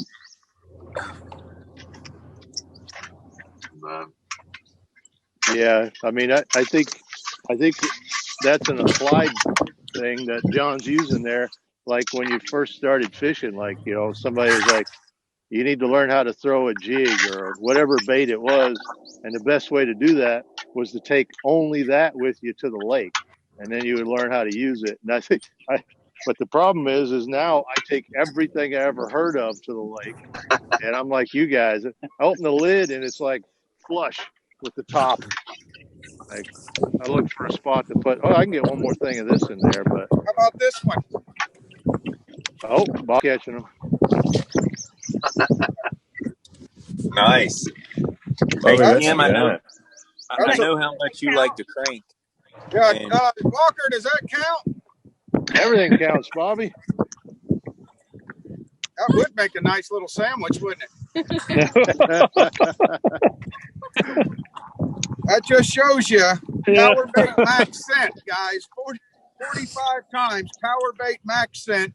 It catches everything. Went to flipping these cattails. That was actually kind of fun. I wonder if I get you think they're going to give me a 2-minute penalty if I throw it over? Nope, you're good. Chuck them.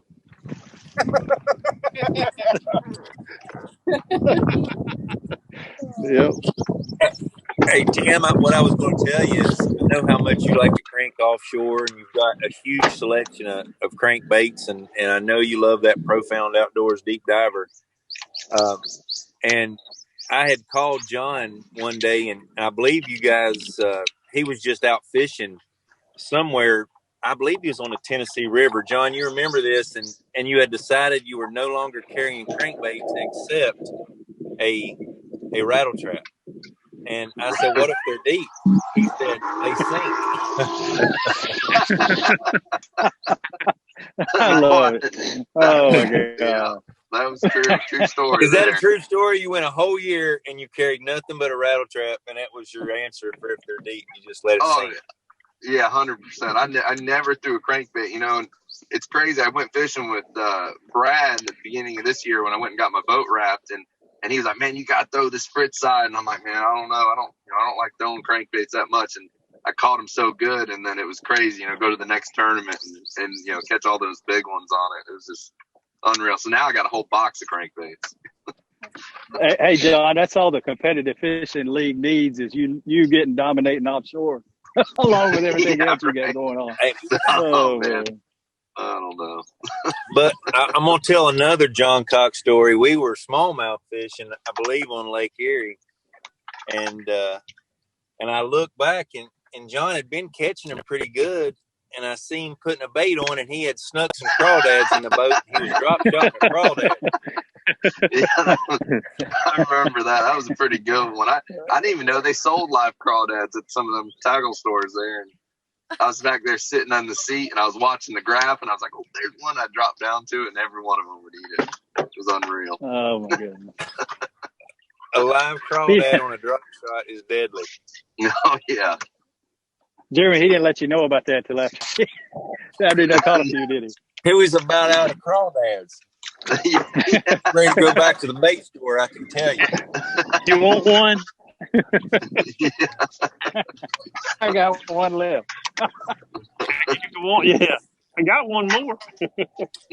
You know, John was headed somewhere. I can't remember where the Derby was. It might have been up at Beaver. I can't remember. But I asked John, I said, John, you know, of course, everybody knows John fishes out of a 10 boat, and he doesn't have the fuel capacity that some folks have. And so I was quizzing him about how he worked his practice out. And John said, you know, generally wherever I launch, I just look to the right or the left, and whichever looks better, that's the direction I go. And I run about as far as I can and be able to troll back. And I just go to the bank, put my trolling motor down, start diving my cricket back to the dock.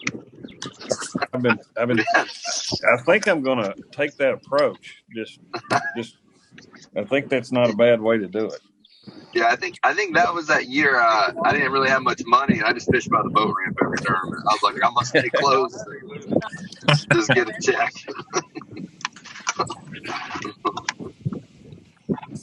What do you think of this format, John? Are you going to join in this next Derby? Oh yeah, I want in next time. I'm in. I've been dying to get out and do some fishing. So it's it's really hard. It's hard to you realize how much you miss it, and especially with in this time, like it's like we're at home all the time, and I'm so used to going and and planning for each tournament. It's been so weird.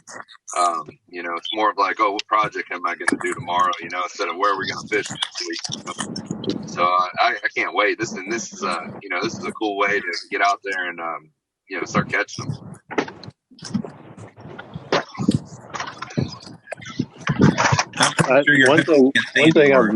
One thing I've noticed, Jeremy, is this is the most time I think I've ever spent fishing around the house at this time of the year.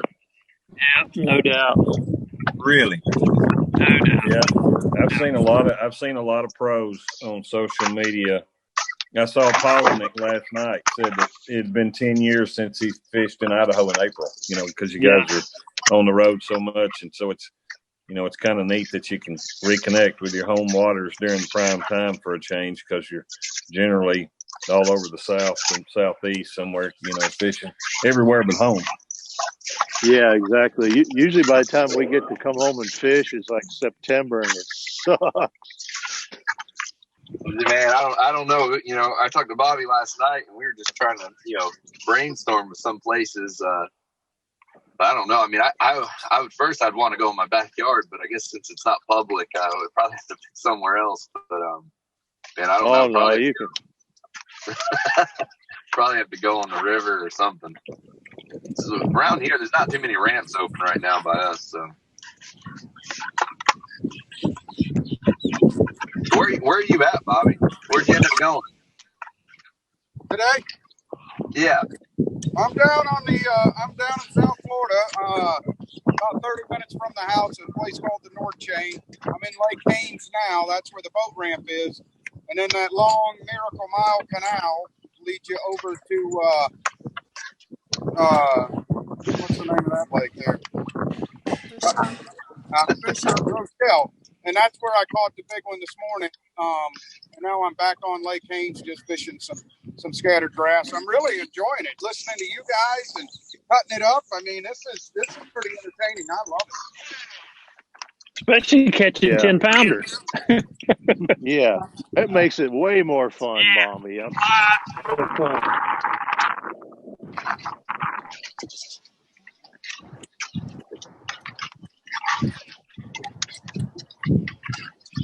Hey, how come the fishing has stopped for all of us? No kidding. How weird is that? The bite is just gone. On everybody. How weird is that? I mean, I always thought that was weird when we were on the same lake during Major League and it does that. Now we're we're all in the same country and it's doing that.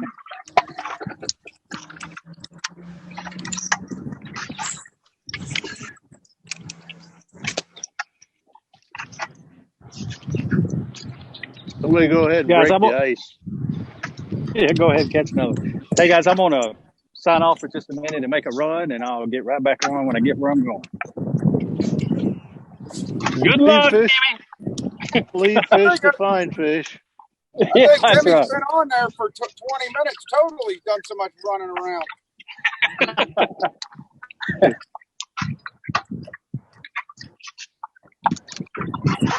You guys let him phone a friend, didn't you? Yeah, that's apparently. Well, see, Bobby, he was smart. He just didn't ask.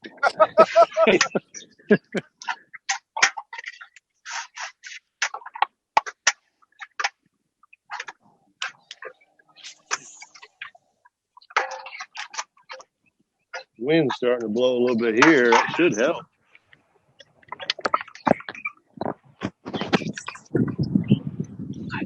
What time is it? God, it's 1:20.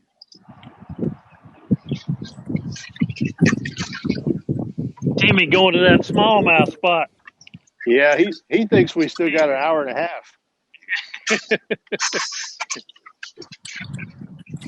Oh, him. He only needs about 5 casts.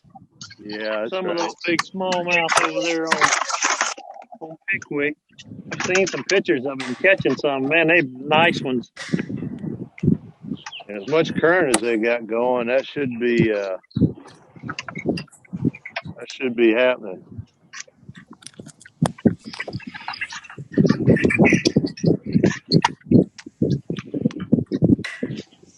All right, here we go. Back to the juice.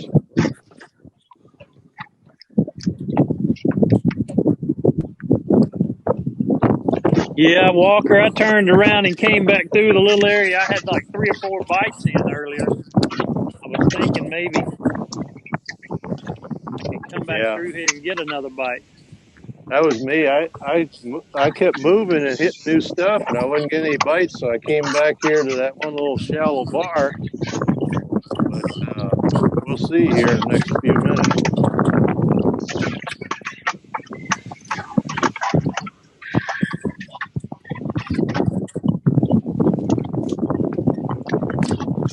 John Cox, what are you having for lunch here? Chipotle. I couldn't sleep last night, so I didn't wake up till about 11:30 today. So it's been dragging.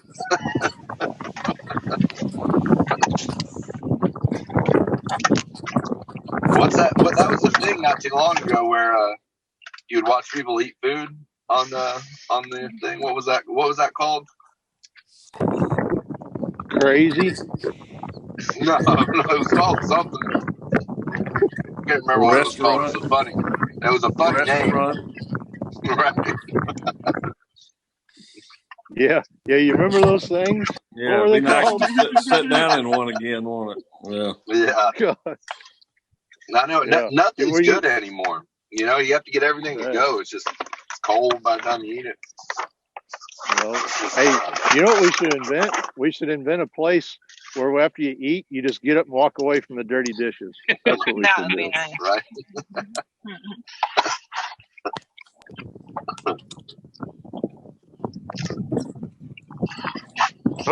Who's doing the dishes around your house, Bobby?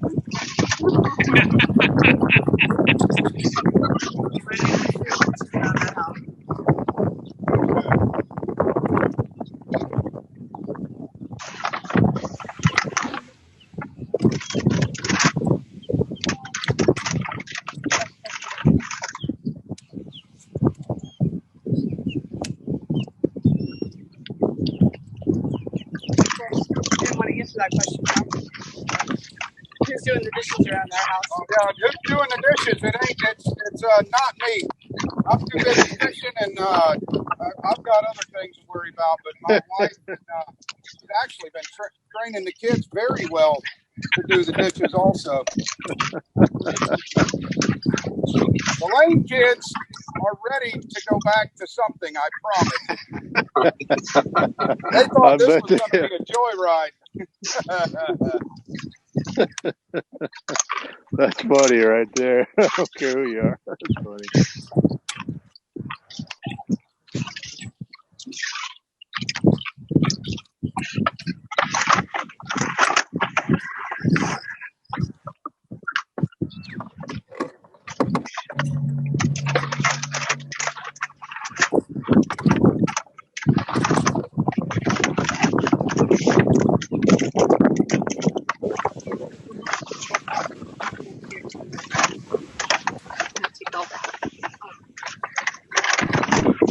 Like a couple more casts.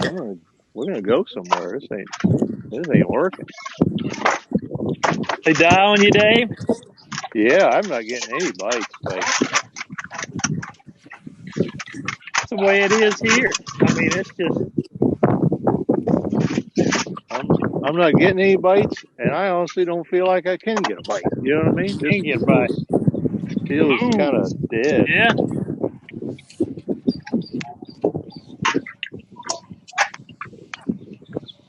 Oh, that ain't good. Guys, I've got a question for you. What is the biggest bass blunder you've ever experienced? What's your biggest bass blunder? Your biggest bass blunder. Not bringing a scale today. Yeah, not bringing a scale was one of them, but my biggest bass blunder, that was earlier this year, to be honest. One I can think of recently. I mean, I double zeroed on Okeechobee in the last Major League Fishing event, which was horrific to begin with, but we had 3 minutes left on my first day of fishing. He said 3 minutes till line's in. Or lines out, and I had thrown up to a cattail with a Berkeley General, lifted it up, and the line started swimming off to the right, and I set the hook, and it was honestly about an 8-pounder, and it jumped and rolled and turned, splashed water everywhere, and I'm thinking this is finally going to make up the day. It's going to keep my heavy hitters going, and I got it up to the back of the boat, and it rolled and turned, and it was just like, for some reason, I don't know if it was the 3-minute lines out or the fact that I hadn't caught one all day, I grabbed my fluorocarbon and kind of tried to pull the fish towards me, which was probably the dumbest thing to do. And the minute I did that, the hook popped out of its mouth, and I had 30 seconds to go when it was all over, and I was just disgusted. So I really think that was a fish that, if it's still in my mind today, there was a big one that blew up right behind the boat. If it's still going in my head today, then that was a blunder for sure. But when you get those big ones on, sometimes you don't want to hurry. And unfortunately, in that case, I really hurried. I hurried that fish, and it cost me. It still hurts to this day.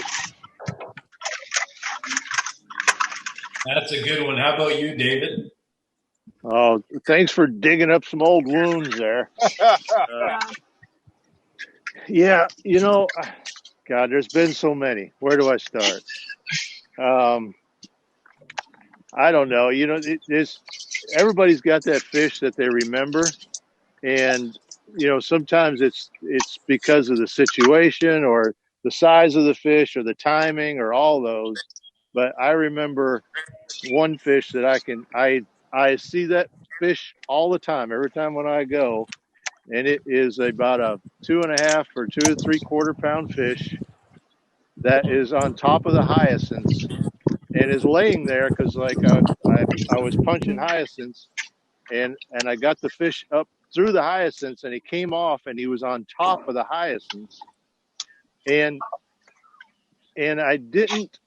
I should have used like my big engine to try to just crash over there to reach him, to get to him because he was fighting it at first. And then he just sort of was laying there and I'm trying to get to the fish and I couldn't get to the fish. And eventually he just finally, you know, he got up enough steam and he slithered out of sight on me.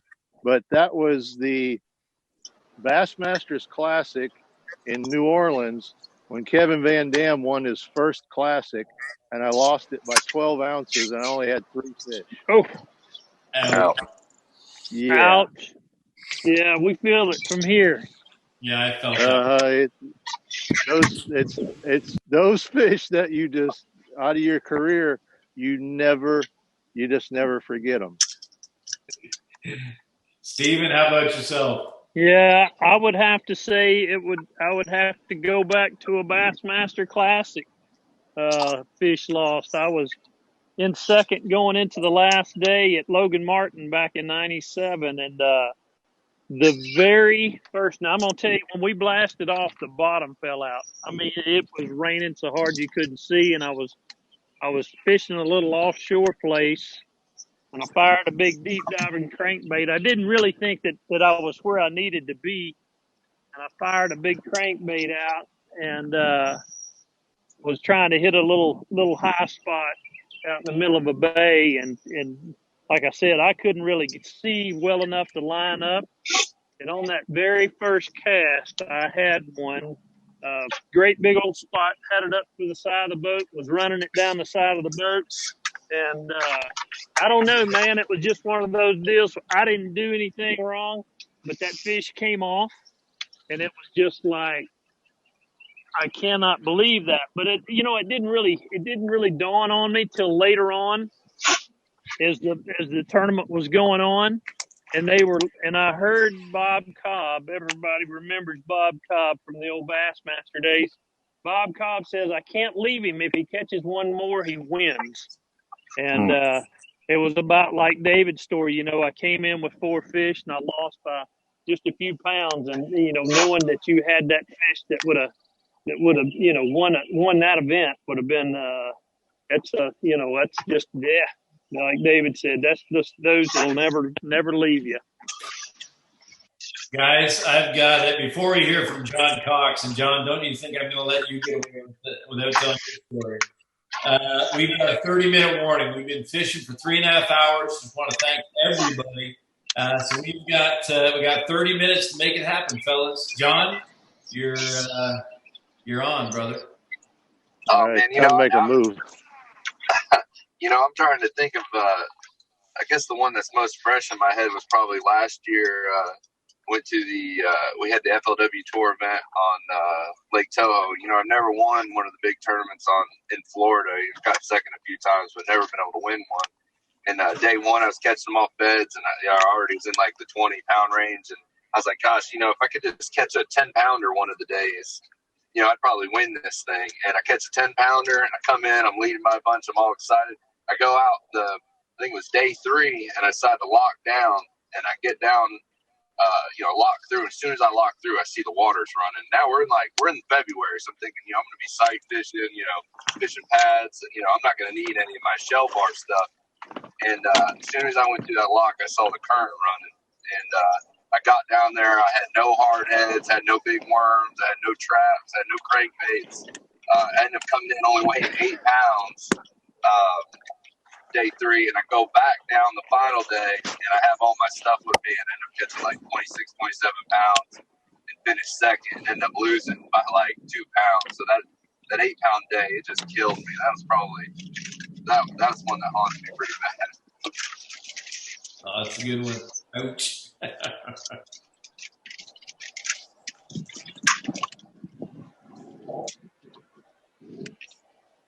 Tell us about yours, Jeremy. I know you got some. Misery loves company. Well, and Jeremy's just left the feed. Now, I don't know if that's because he doesn't want to tell his stories. He's sobbing. He's sobbing into his pillow right now. Yeah, he was already thinking about it. We're just waiting for Timmy to come back and get realigned here for the home stretch. Yeah, I'm going to make a little move around the corner myself here. This has gotten tragic up in here. It went from great to nothing.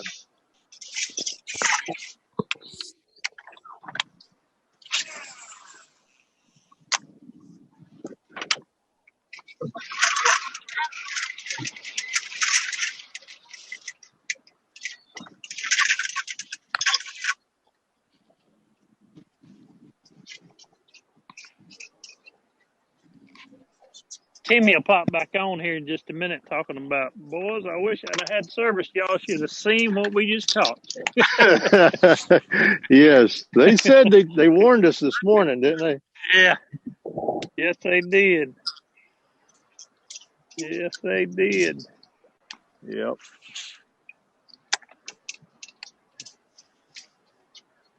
Yeah, it's that lake you're fishing, Stephen. You probably don't have any other options other than to flip trees, right? I mean, that's what you got. Right.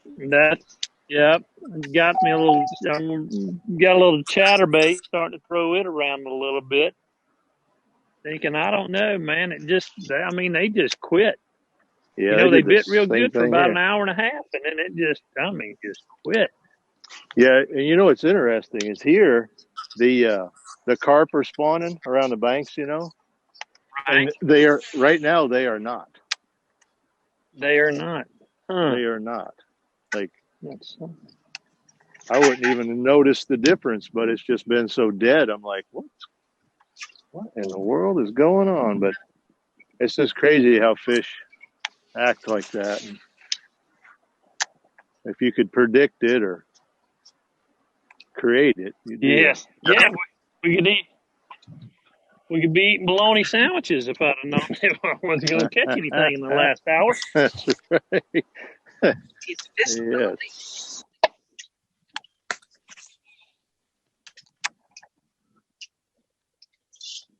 Yeah.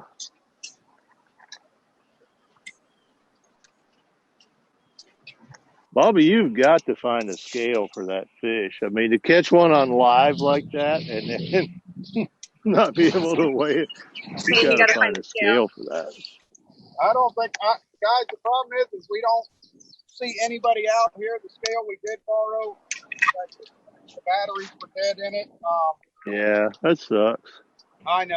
We're going to keep looking. That's what we're doing. We moved around a little bit, and we did not see one boat nowhere, but it's big. I can tell you that. Well, maybe the taxidermist will give you a weight on it.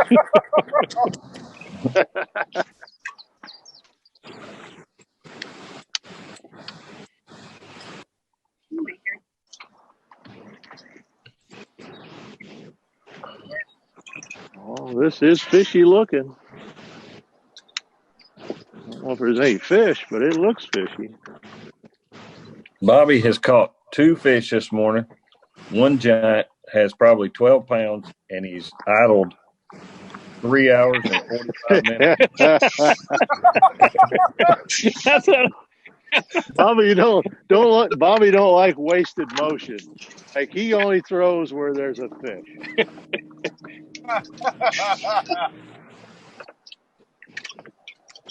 I'm going to end with a frog, man. I love throwing a frog. There's a canal leading into another lake, and I'm gonna go over there and throw a frog down the wall.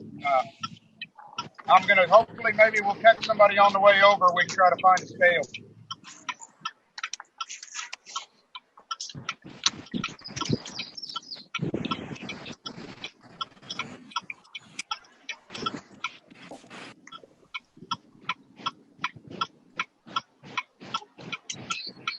That's a clock ticking. I'm gonna guess that's John Cox's Chevrolet truck.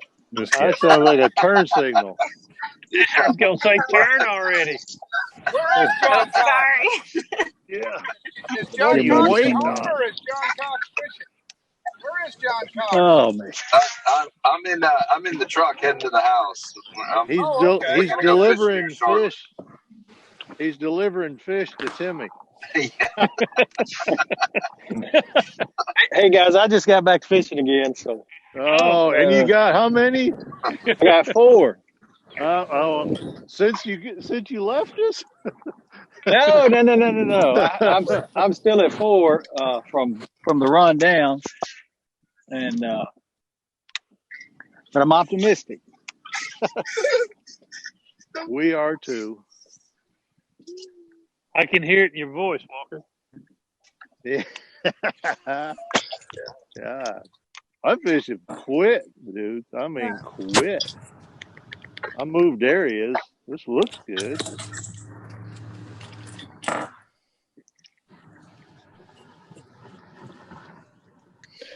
So I got one more question. Who is the of all the tours who poor mouths the most? Around the meeting, and man, I'm just not catching who poor mouths the most, and then shows up with a big stringer on the first day. Brian Thrift. All of them. Yeah. All of them. I was gonna say that was Sheffield's big deal back in the day. Oh my gosh, He did, didn't he? Oh my goodness. I hadn't caught a fish all week on a jig. He goes out there and just blasts them, Hey, thinking of that, guys. You know how Kevin Worth always went practice. We kid with him, Oh my gosh, yeah, I remember that. You remember at Pittsburgh? Yeah, we got him a trophy, didn't we? Yes, we had him a plaque made. So we leave Okeechobee a couple of weeks ago, and Kim and I go film. We're filming down at this. We just went to this place that Big Show had told me was really good. And I come out of the boat ramp, and him and Chuck Economo was out there fishing. I had not seen Worth in years. That was pretty cool. That's a blast from the past right there. I'm telling you. Yeah. Economo and Worth. Yeah. Bobby still had some scales, I hope he finds some. That'd be cool to find out. I know it.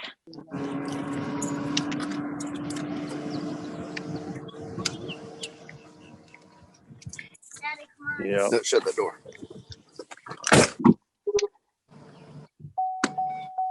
Yeah.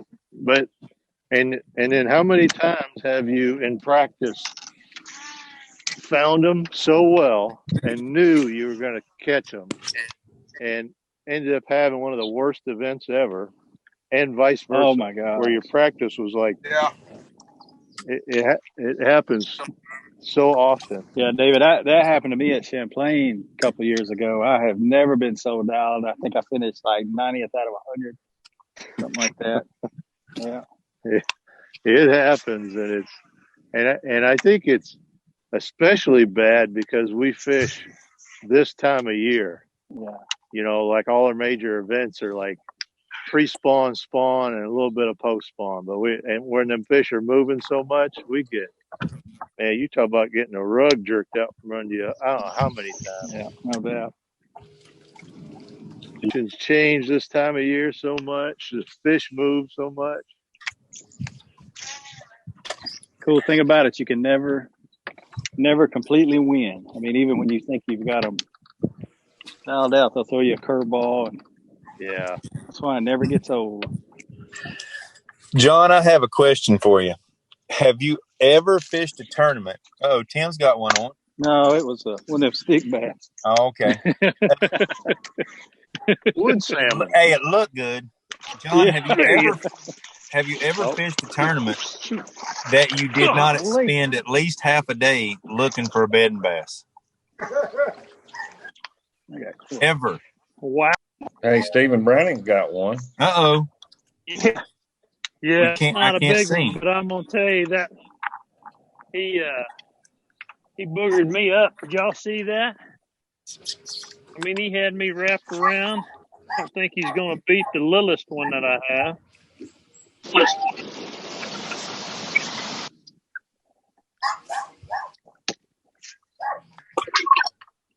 Stephen, you got a pretty good bag, don't you? Yes. Let's see.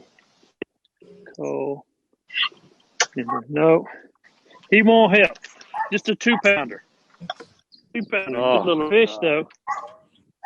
I tried to buy a 2-pounder a minute ago. That Can't tell y'all, was a cluster, guys.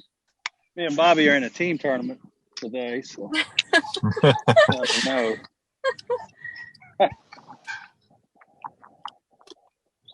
Bobby's It's been done so resort long to since fishing I bridge. caught one. No, we hadn't. Say it ain't so. Bobby, he's frogging a bridge. Frogging a bridge. Frog anything you see, guys. That's my motto.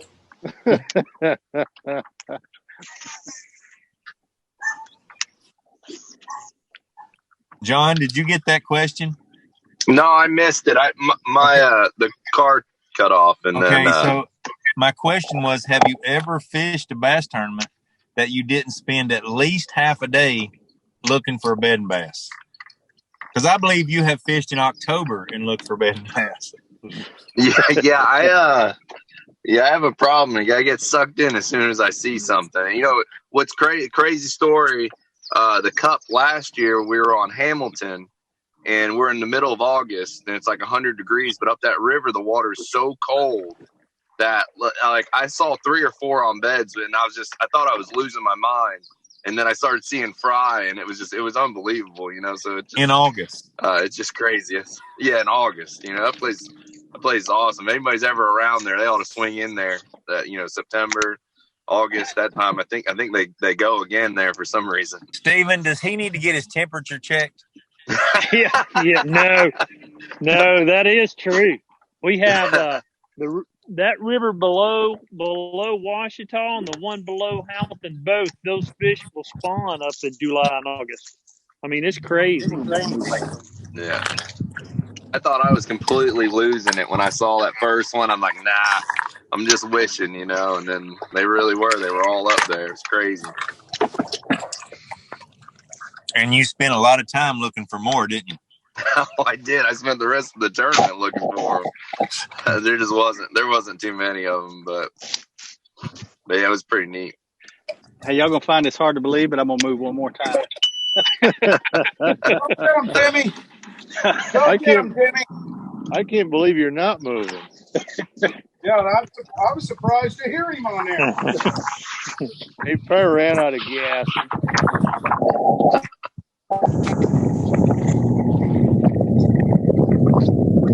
Hey, Walker. Yeah. The one thing that you do have to watch out about these earbuds is when these gnats start smoking you, because you can swat them. You swat them. Yeah, you do. I just about knocked I could see that earlier. Yeah, I like them. This thing's cool. Yeah, I like this earbud deal. Dave, did you lock up the Falcon? Kind of looks like you're in a whole different body of water. Who? You. Me? No. I moved. I got a little further down the lake here. I thought I saw a mesquite tree back there. You might. I don't know. You Our might. last chance for a scale. There ain't no fish. This guy's got a scale. Bobby's still hunting a scale. Yeah. I have learned the secret to Bobby's success is he fishes in very narrow areas where they can't get away from him. It's about 30 yards wide. He's been in one place all day, 30 yards wide. And so he idles through, gets them all worked up, and then goes back and wrecks them. Turns around and goes fishing. Yeah. He's firing up the schools, what he's doing. Yeah, exactly. But they can't get away. They can only go forward or backwards. They can't get away from him side to side. I like that idea. Fellas, we got a 10-minute warning. 10 minutes. Oh, 10-minute warning, Bobber. Just got to some good-looking stuff. You have a scale? He is seriously asking everybody if they got a scale. That is awesome. I got a good one, yeah, but if you wanted to weigh it. If anybody can find a scale, Bobby can do it. I was going to say. You're big fish. It's got to be between 9 and 10.5 pounds. David, are you still holding with the 6 1/4? Until we get some scales. I'm sure it's a big one. I mean, Bobby doesn't catch them little ones. That's pretty obvious.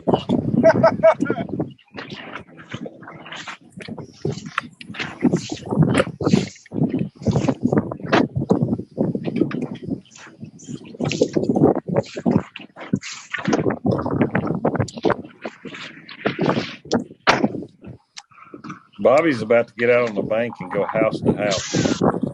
A bathroom scale, Bobby. Somebody will have one. They're not answering. God, that's so funny.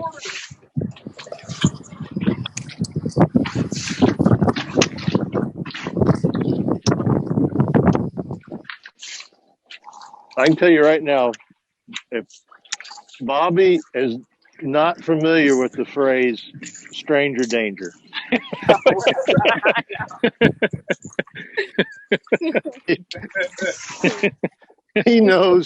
Bobby knows no strangers ever. Never met a stranger. That is awesome. He'll find one.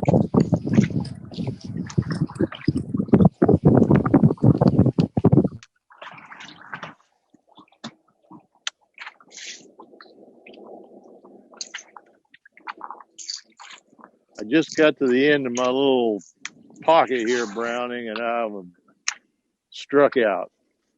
Struck out again. Well, that's kind of about the way it is around here.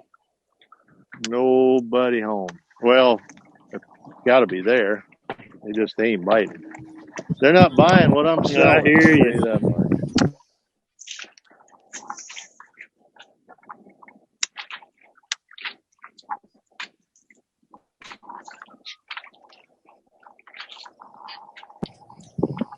I think we all know that feeling right now. Yeah. Yeah, it's amazing the difference. Bo's in the back of the boat. He's so ready to throw at something. I mean, he's frothing at the bits back here. That's the worst. When you're addicted to fishing, somebody makes you go watch, let them watch it, you know. Well, it's like, you know, when you captain for the kids in those tournaments, you know, it's like, golly, I just wish I could just fish. I want to fish. Yep, I'm the same way. Hey, Stephen, I have a question for you, or just Bo. Maybe Bo can hear me. Bo, what would you have done different? I know he's back there critiquing you. Oh yeah, no doubt. So, what would you have done different today? That's you.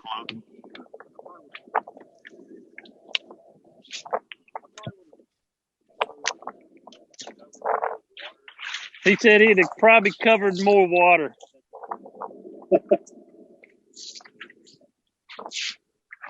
Yeah, Bo's he's kind of hard to fish behind. When I get to fishing with him, he's hard to fish behind. He's got the Van Damme attitude. Yep. There's always a better spot.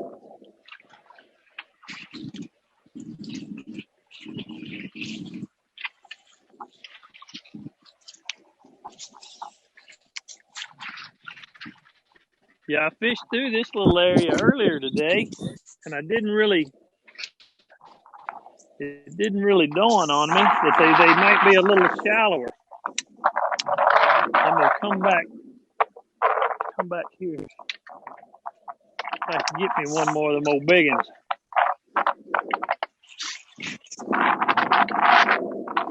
I'd say you got her wrapped up either way. One more or not. Oh, I thought you had a big one, Dave. No. No, you got 3 4-pounders or 3 over 4? I think so. Yeah. Nobody's beating that.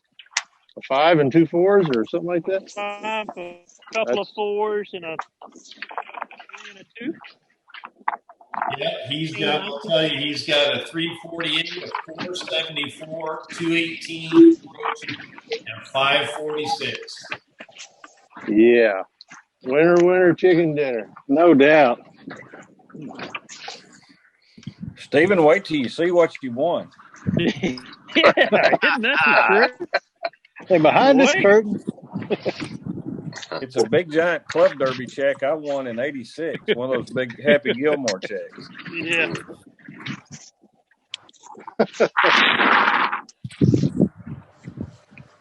Apologize about the wind, guys. I kind of got sucked out here.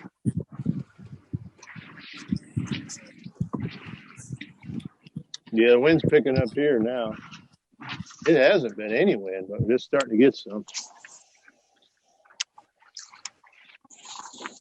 '86 was the year that Fat Cat Newton won 2 classics. Isn't that right? Isn't that what he said? Yeah, in 1 year. Back. 1 year. Yeah, that's hard to do. Yeah, it is hard to do. That's a funny dude. He is. Yep. My wife's dad's got a big red 3-wheeler. I keep threatening to get out and get stuck. I got something on here, guys. Oh, he is white as a ghost, too. I hear a fish. Got a fish landing violation.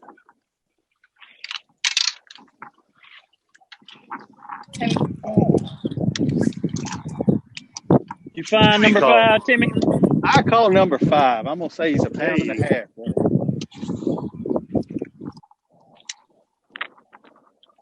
It always makes you feel good when you go in, Stephen. They don't know that you hadn't just whacked on them all day when you got 5. You know. That's right. You never know. It used to be the case. Now it's like, yeah, that's true. 5. Yeah, that is true. 47's leading. Yeah, I got 5. Got my 5. That's right. That tournament Rojas had 45 at Toho.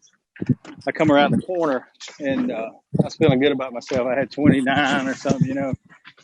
And Clark Wendley come around the corner. He said, "You catch him?" I said, "I got upper 20s." He said, 45's leading us. Oh my God. I have the same story. I was coming into the boat launch and Misty was up there on the bank. And she said, "Well, did you do any good?" And I said, "Yeah, I got him." And I had like 34. And like, oh my God. Yeah. And she said, "Well, you better, because 45's leading." That's right. You smoked him in that one too, David. I remember that. Yeah. Yep. I caught my two biggest bass those first 2 days. I had 11.4 the first day, which was the 5th. That was the 5th largest fish caught the first day. I got me another smallmouth on, guys, or something. It's a little something. I don't know what it is. He's small. Oh. Did he come off? No, I got him. Oh, mine come off. Dadgummit. He got bigger as he got into the boat, too. Uh-oh, they're biting. David's biting. They're biting. I had a bite before I lost that one. 30 seconds. 30 seconds. I got crushed again. This is my eyes out. Hey, I'm gonna keep fishing, y'all. Was that a guide swing there, Tim? I think that was a guide swing, wasn't it? No, watch this. I've had 3 bites in a row. I'm gonna get bit again right here. Frog got him one. Frog. Bobby got one on over. The frog. I did. I got one on the frog. Nice. And we're done. That's 2 p.m. Oh. Let's keep it going.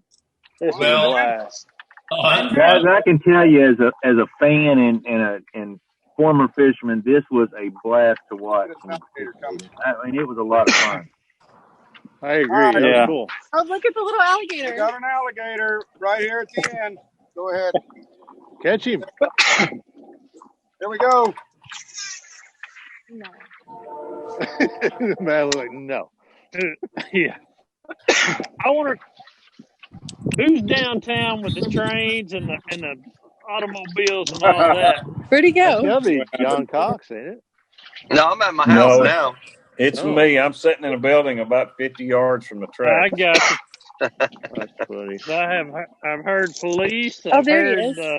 Train. Yeah, the police wasn't me. It was just that was John Cox. I got me another one, guys. He's chasing. That's why he's at the house. Can I count this one? I got another smallmouth. Got one. Oh, my goodness. I got one chasing me, guys. Hey, I'm gonna call that 1.5 got for one the 2 I chasing got. me. I got one chasing me.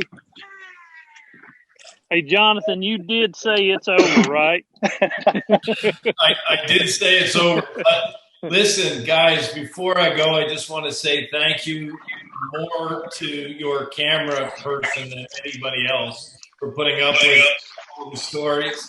And big thanks to John Cox and to Jeremy Stark, Bart Langley, Greg Hackney, Horton, David Walker, Bobby Lane, and Stephen Browning. And hey guys, Hey, I got a giant smallmouth. Y'all come to me if you're still on camera. Here we go. I mean, a giant. Hey, Timmy, I'm calling. So take that.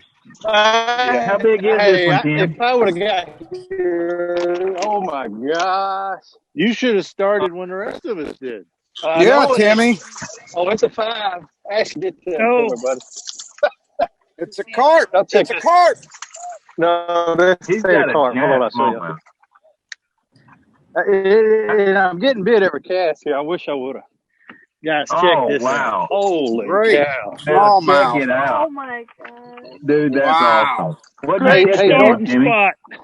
That's a heavy Z shakers. This is one of those John Cox crankbaits. Now that is nice. Nice. That is a toad. afternoon bite looks like it's on. Oh, what a cool deal, man.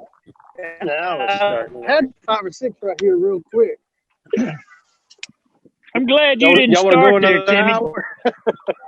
I'm glad you didn't start there, Timmy. Yeah. Hey, I got another one. Are you kidding? Uh-uh. Oh. Yeah, people are still watching. Hold on, I'll tell you.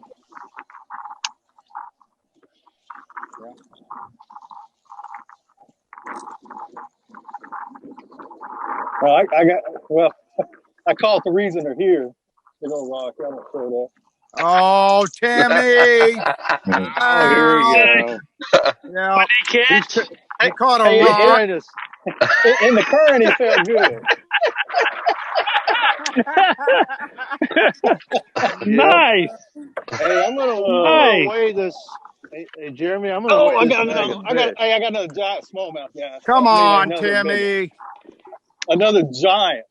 Check this out. Wow.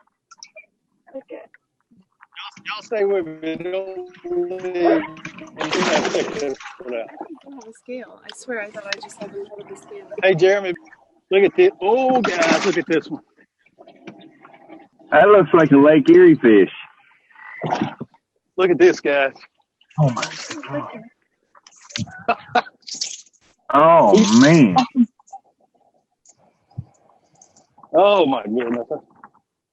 Love it. Now, that's a fun time. Get you another one. They are here.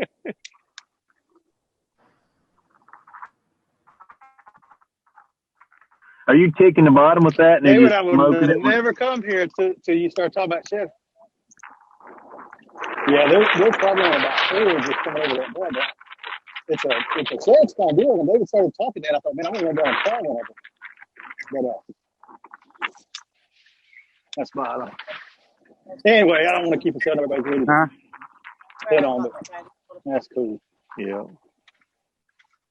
Guys, thank y'all for everything. Enjoyed spending the morning.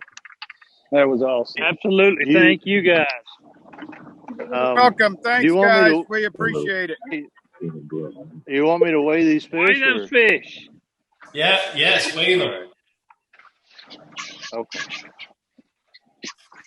Just put me down for 2 for 11. Go ahead, Ed. I had 5 for around 10 or 11, I guess. Oh, then mine weighed 12. Yep. First liar ain't got a chance around here. Stephen, have you weighed yours? I have. What they weigh? I think 1967. Does that sound right? I think. That's Good awesome, morning. Stephen. Good morning. Glad that Timmy didn't start where he ended up. Oh, man.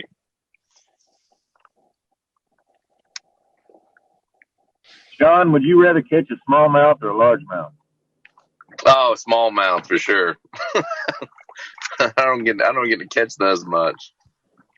Let's see how much he's got. I got a lot more than I thought I had. Uh-oh. There's 13 fish in there, Stephen, but that's okay.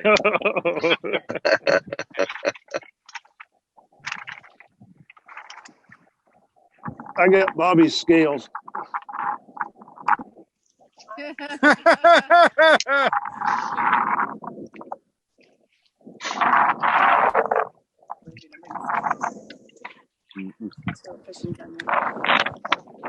Oh, look, let me look. Make sure I don't have one. It's over.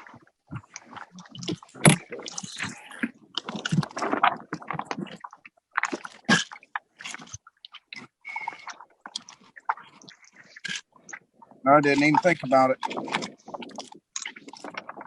Oh, well.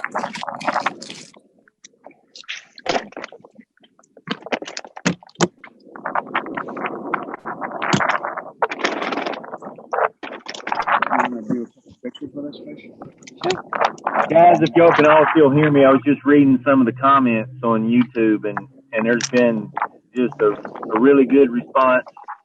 People thanking you guys for sharing the morning, and best thing they've seen on TV in 6 weeks. So I think people were really entertained, and thanks again for doing it and sharing us all the information that you did. It was a lot of fun to be a part of. Well, thank y'all. I'm glad we got rid of Hackney, because I don't know if any of us would have ended up fishing. We'd have been laughing all day. What they weigh, David? That scale only weighs to 10 pounds. I got them all in there, so see what this bogus says. I'm going to guess it at around 17. Oh, dang.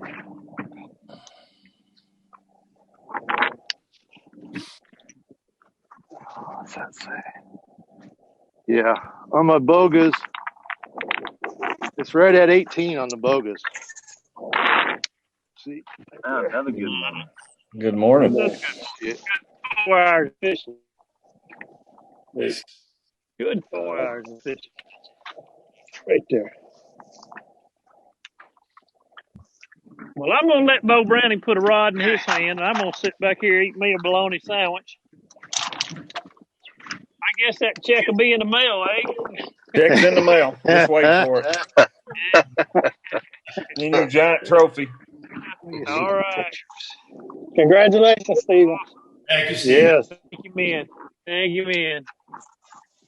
And Bobby, We'll if see you get y'all a at the scale, next- Bobby, if you get a scale before you get home, or before you leave the lake, weigh that fish and take a couple good pictures, and we'll have a guess the weight contest. There you go. Give away some JB Langley Mafia gear. Oh, those are good looking fish, baby. They're all that big too. I got rid of all the smaller ones, so they're all that size. 3 somethings. So there's 18. That's a good day. That's a good day on the pond. Yeah. Hey, you guys, this was so much fun. I want to thank you guys for putting this on, because us fishermen, we'd have never got this put together right. So, but this was a lot of fun. I enjoyed it. Enjoyed it a lot. Good times. And everybody that tuned in to watch it, especially thank them. Because I know a lot of them are stuck at the house wishing they was fishing.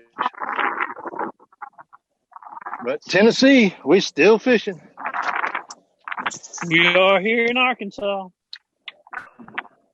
Jonathan, good job on putting this together. That was really cool to see how technology we can have some tournaments like this. So good job on getting it all put together. Yeah, for sure. Hey, I got another big smallmouth. I got another big smallmouth. Timmy's gonna he's gonna win the Thursday nighter. Technically, hey, we check in 2 days from now. You're on this Central channel, and it'll be Timmy going, "Hey, I got another giant. I got another big smallmouth. Yeah, got another we're big gonna. smallmouth. Hey, we'll all get text all night. It'll be texting us all night.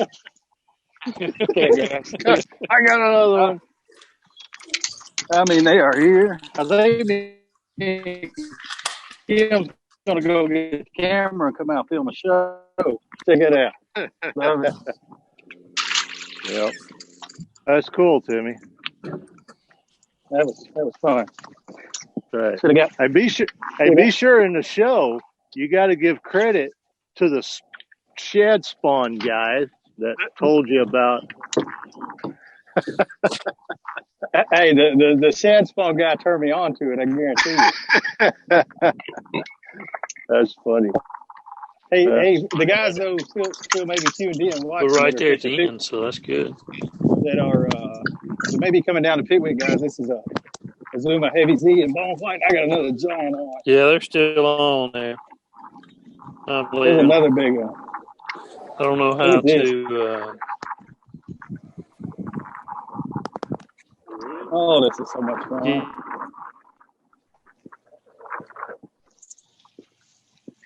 Look at that, guys. Holy cow.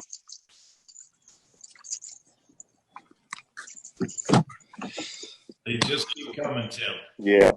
Right. This is crazy.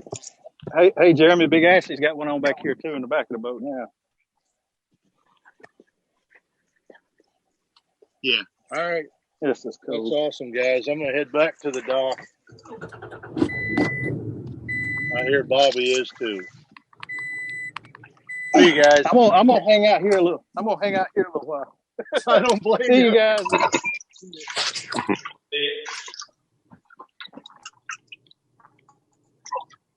See y'all.